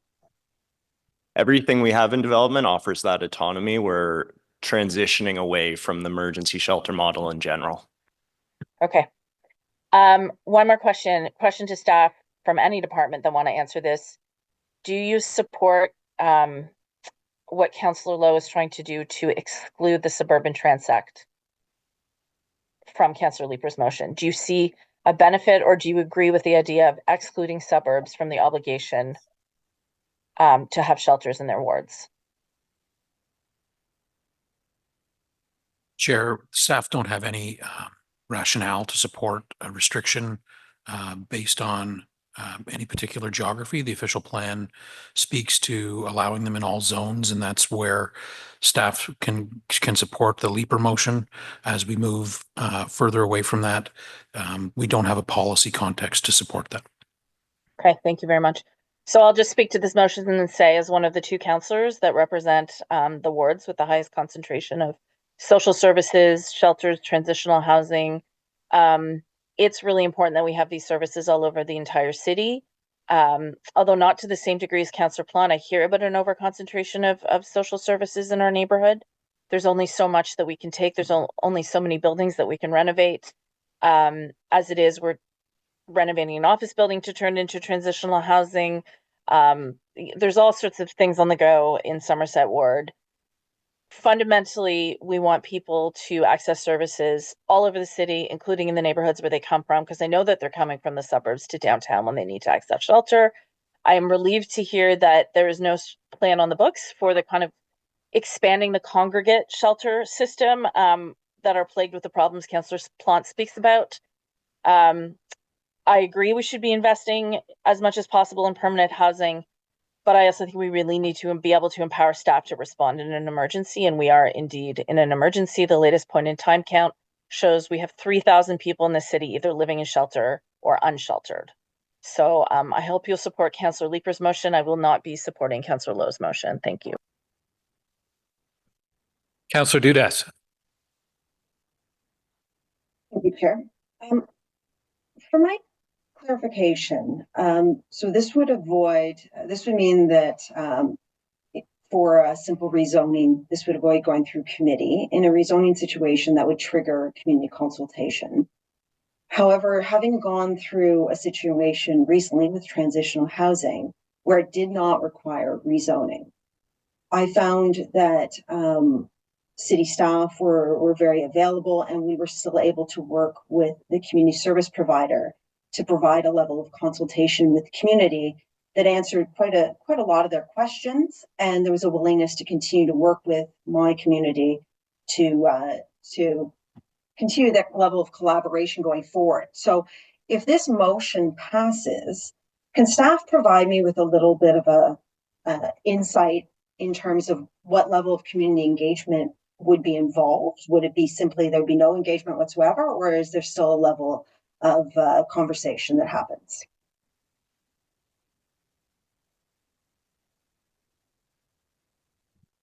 So I can maybe answer from the social services side of things, and my planning colleagues can say what it would mean under zoning. We would commit to doing what we have similar for the site. You mentioned each of our transitional housing sites. As we do need to respond. We are in an emergency as declared by council. So the level of consultation is really set by what the level of need is for our side of things. But of course, we want communities engaged. The intention of shelter is to have people transition into these neighborhoods in the long term. So we want to make sure that we do engage the community to support those outcomes. And through the chair, I think I heard the question was, assuming this motion is passed and the zoning bylaw amendment goes ahead to permit shelters in all urban zones, there would be consultations through that process. The standard ones for a city initiated amendment with newspaper ads, notification of community associations, and the information will be available in the DelVAPS application. Okay, so there's still a level of consultation with the councillor and the community. Maybe conversation is the better word. My understanding, and please correct me if I'm wrong, that the zoning bylaw review process was looking at this particular aspect that Councillor Leeper has pulled out of it to accelerate it, that this was going to be coming forward as part of that overall review. Is that correct? Through the chair, yes, that is correct, as well as other amendments to implement official plan policies to be in conformity with those policies, including broad permissions for residential care facilities and eliminating separation distances for group homes. Okay. So I'm going to be supporting Councillor Leeper's motion. I find it very interesting because I have many conversations with my own community, and residents are often surprised to discover that we have various forms of supportive housing, group homes, transitional housing, shelter services in Blackburn Hamlet, in Convent Glen, in Chateauneuf, in areas of Chapel Hill North. Most people, once these facilities come in and over time, they recognize that these are our neighbors, and there's a growing level of acceptance and integration. Having these types of settings all across our city is beneficial. It's not just to address the emergency situation we are in, which is absolutely the scenario we're facing, but it's also to have a more welcoming level for our communities in terms of these individuals, but also to understand that these individuals may not have a home, but they are residents of our city, and they deserve the same level of housing and integration and schools and services that anyone else does. So I welcome this motion. I will not be supporting Councillor Lowe's, and I do appreciate his concerns, but I believe that they are unfounded. So thank you very much. Councillor Johnson. Thank you very much. So if I can understand sort of the limitations or the implications of the Leeper motion, does this motion move any funding envelopes away from projects that are currently allocated from the HAF or other policy priorities? Through you, Vice Chair, no, it does not. So would you suggest that this is a land use planning motion that changes a land use, but doesn't actually necessarily, I want to know if it's going to walk back all of the work that we've been doing over the last 2 years to accelerate transitional and affordable housing in this city? Through you, Vice Chair, no, it's not. If anything, as new funding opportunities become available that are more specific to this type of transitional housing, it helps us act a little bit more quickly. Thank you. So I wholeheartedly support this motion. I think that it is a signal to all of us around the table that we have a shared collective responsibility to respond to the housing and homelessness emergency and crisis that is in our city. Pinecrest Queensway has just been successful in their HEART application. They are going to be welcoming new West End services for people in their community for addiction, homelessness, all sorts of things that would traditionally be understood to be a downtown issue. And when I was elected, I was actually, really pressed upon as an outer urban colleague to understand that we need to be able to support people where they live. I have people living in cars in the Merivale Mall parking lot. I have individuals who are in Bell's Corners, and they want to stay near their workplaces, but they don't necessarily have those solutions close at hand. And I think that there is an obligation to understand that we all deserve to have choice, even if we have limited choices as to where we live. I don't believe that this will redirect any of the advancements in the advocacy work done by the nonprofit housing sector to try and solve for the lock and key situation. And I'm reassured by Kale today that this will not undo or redirect any of our policy. But what it does say is that we're all in this together. And for that reason, I will not be supporting the loan motion, and I would encourage people to vehemently reject it, because I think it sends a very bad signal to this table that undoes one of the core elements that Team Ottawa has been for, which is that this is an emergency. And we do not want these types of narratives to be co-opted by us and them. We have to refuse it. I will not stand for it. So I am very disappointed in it. And I'm just beyond myself. So thank you. Councillor Lowe. Thanks, Chair. So my main question about the overall motion is that this sort of, we're already looking at doing something like this as part of the zoning, the updates to the zoning bylaw. And, most of me feels that it is somewhat redundant. It does, advance a timeline, but I feel it, I feel it brings work forward that's already being done in the background. Well, I guess actively. That comes with its own, public consultation process that's going to come with the second, that's going to come after the second draft. So I'm wondering if, the motion that's in front of us here is redundant to the updated zoning bylaw process. Mr. Chair, the councillor is correct that we are bringing forward the updated zoning bylaw that will implement similar provisions to what is being proposed, as well as provisions that will allow other forms of supportive housing like residential care facilities, rooming houses, group homes in all zones. And so to the extent that, yes, we are working on it, this is amending our current zoning bylaw 2008-250 to see it implemented sooner, as I understand it. Thank you. I understand the intent of what's being brought today.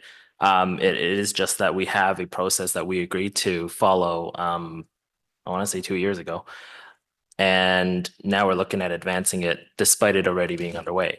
So that's, and then we're looking at, and then this sort of bypasses part of that process that I mentioned earlier.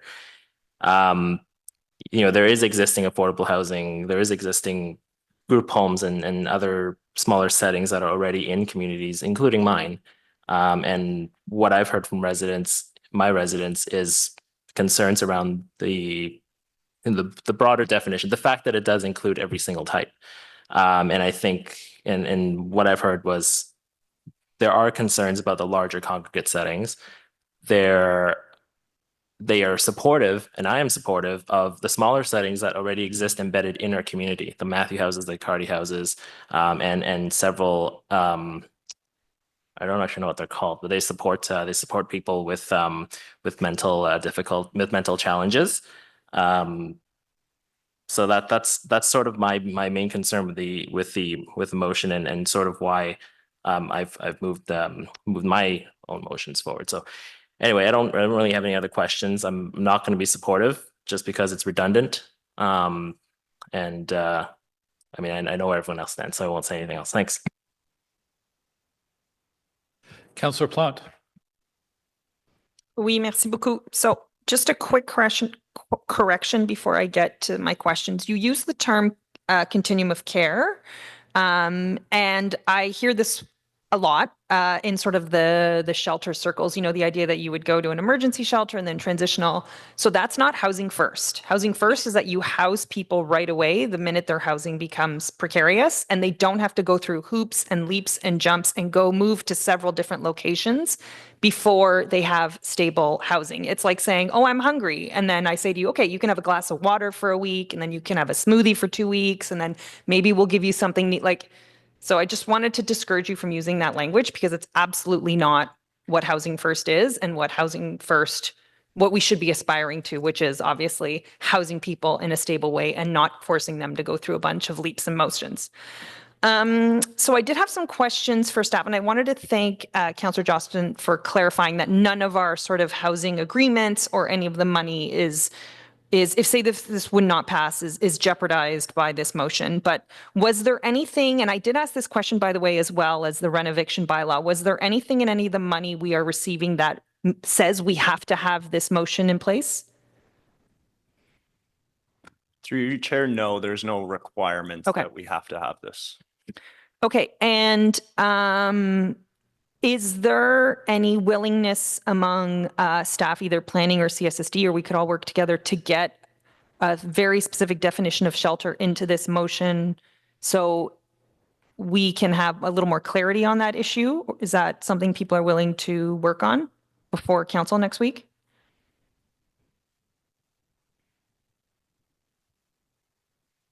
Through the chair, my response would be at the direction of the committee, we would do that. Okay, I'm not a member of the committee, but okay. Sorry, I just had one more question. I was writing things down.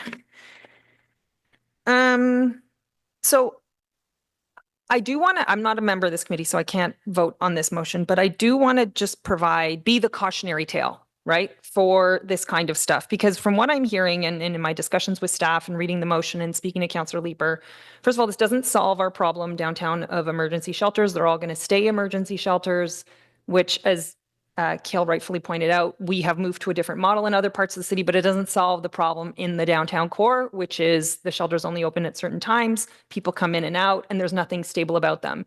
And as far as I know, there's no requirement in this motion for those shelters to move to a more stable, permanent model of housing either. Is that correct? Through the chair, that is correct. Okay. The motion would not affect the operation of existing shelters. Okay, so that's obviously very concerning, because it sounds like the rest of the city would be getting the nice things, and then downtown we still have the outdated shelter model, and none of that will change, and it'll just be status quo, which anybody just has to go to the corner of King Edward and Murray to know that that's not working very well. And then the last thing I would say is, while I do, ostensibly we are going to be on the same footing across the city with this motion, I think that's very naive. And I think we all know that shelters are not going to be going into affluent communities. First of all, they can't afford the land. It is more expensive to buy, say, in Westboro, Rockcliffe Park, or, other parts of the city. And second of all, there's no provision in here to avoid an over-concentration of services, which, again, let me be the cautionary tale on that front. So my last question, and then I'm done. Thank you again to the chair for the time here. Was anybody consulted from the shelter services on this motion? Did anybody talk to SHEPS, Mission, or Salvation Army? No, we wouldn't typically consult on this, just that really it is about where shelters can be located, not, again, to your point, Councillor, related to their actual operations. Okay, so just as of note, I had a coffee with Stephen Bartolo of Shepherds of Good Hope, and when we just briefly discussed this motion, he did not seem in favor of it, but I can reconfirm that and send that to you guys. Thank you. Councillor Kitts. Thank you, Vice Chair. I was a little bit surprised to see this motion come forward, only because this provision will come through the new zoning bylaw update. I believe we're about a month out from receiving draft 2, and then it will be hopefully voted on before the end of the year. But I do understand from Councillor Leeper that staff indicated it would be helpful for this to come forward now. And I'm thinking it might be helpful to this committee to hear a little bit more about how it will be helpful and why it should come forward now as a standalone item instead of waiting for the full update at the end of the year. Through you, Chair. That's a really good question. And I think Councillor Johnson made a good reference to the point that we are in a housing emergency. So as Councillor Plant also mentioned, we're still operating in 2 community centers and additional overflow in Councillor Leeper's ward. And really what we want to do is react quickly when we can and not have additional zoning considerations to go through, which take time. It's a process to respond to that emergency. As we kind of said, we want to give more dignified spaces that follow that transitional housing model. So this really gives us the opportunity to fast track that more dignified space that we're trying to get people. Thank you. I had a couple of questions for staff. Is the housing emergency, is it in effect across the entire city? Through you, Chair, yes, I would certainly say it is across the entire city. And as we mentioned, there's across the whole housing continuum, we're really in crisis, be it affordable market. Prices are certainly at a point where even for middle income people, it's becoming increasingly unaffordable. And of course, that's more acutely felt for lower income individuals. In staff's opinion, are there any transects that are exempt from the housing emergency in Ottawa? No. And in staff's opinion, are there any wards that are exempt from the housing emergency in Ottawa? No. Thank you. I'll let Councillor Leeper wrap up. Thanks. I think I put most of my points at the top of this. With respect to the question of definition, I've been very clear in the motion that we will have the same definition as that is used in the current zoning bylaw. 2008-250 is the current bylaw, and in that, shelter means an establishment providing temporary accommodation to individuals who are in immediate need of emergency accommodation and food, and may include ancillary healthcare, counseling, and social support services. I'm not proposing to change that. I'm trying to keep this motion very contained, and so I'm simply using the definition that we use today around this table for shelter. With respect to whether or not this is something new or whether or not various third-party agencies may support the motion or not, I'm not proposing anything new. Right, I do recommend to, I know I recommended to some of our newly elected councillors when they got elected to read the official plan.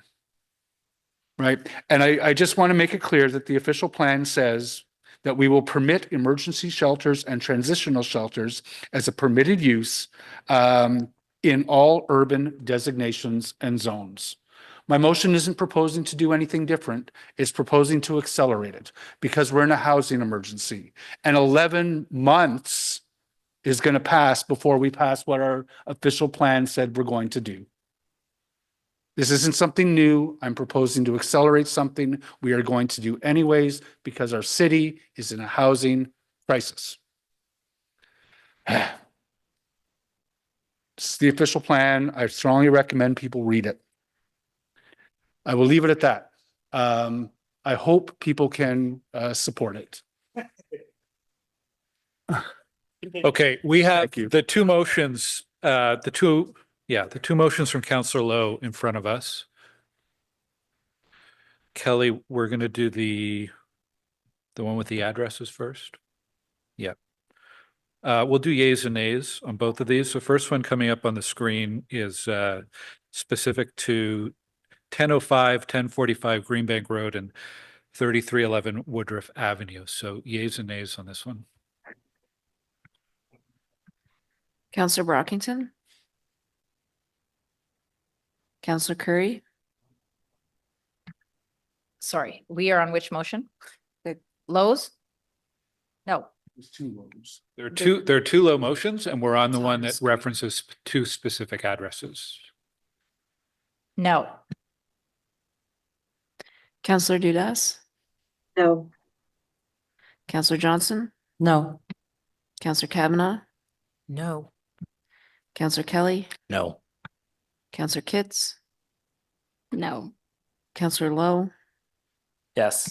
Counselor Tierney, No. Counselor Troster, No. uh, Council Chair Gower, No. Chair Leeper. No. 1 yay, 10 nays.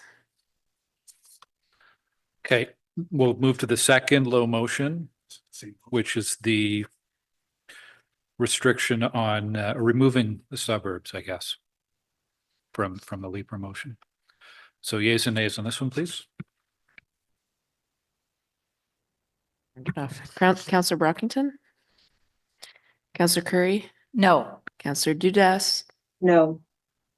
Counselor Johnson, No. Counselor Kavanaugh, No. Counselor Kelly, No. Counselor Kitts, No. Counselor Lowe, Yes. Counselor Tierney, No. Counselor Troster, No. Vice Chair Gower, No.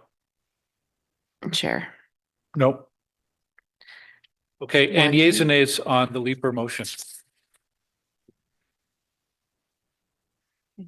Counselor Brockington, Counselor Curry, Yes.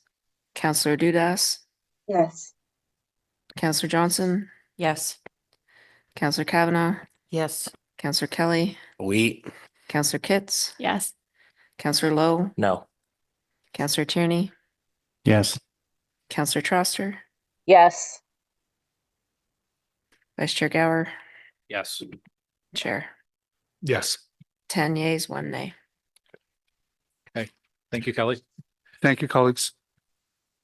Do you want me to wrap us up, Chair? Yes, okay. There are no in-camera items. Are there any notices of motion? Seeing none. Any inquiries? Seeing none. There's no other business that I'm aware of. So we are adjourned with our next meeting on February 19th, 2025. Thank you to staff for all your support of the committee today. Thank you.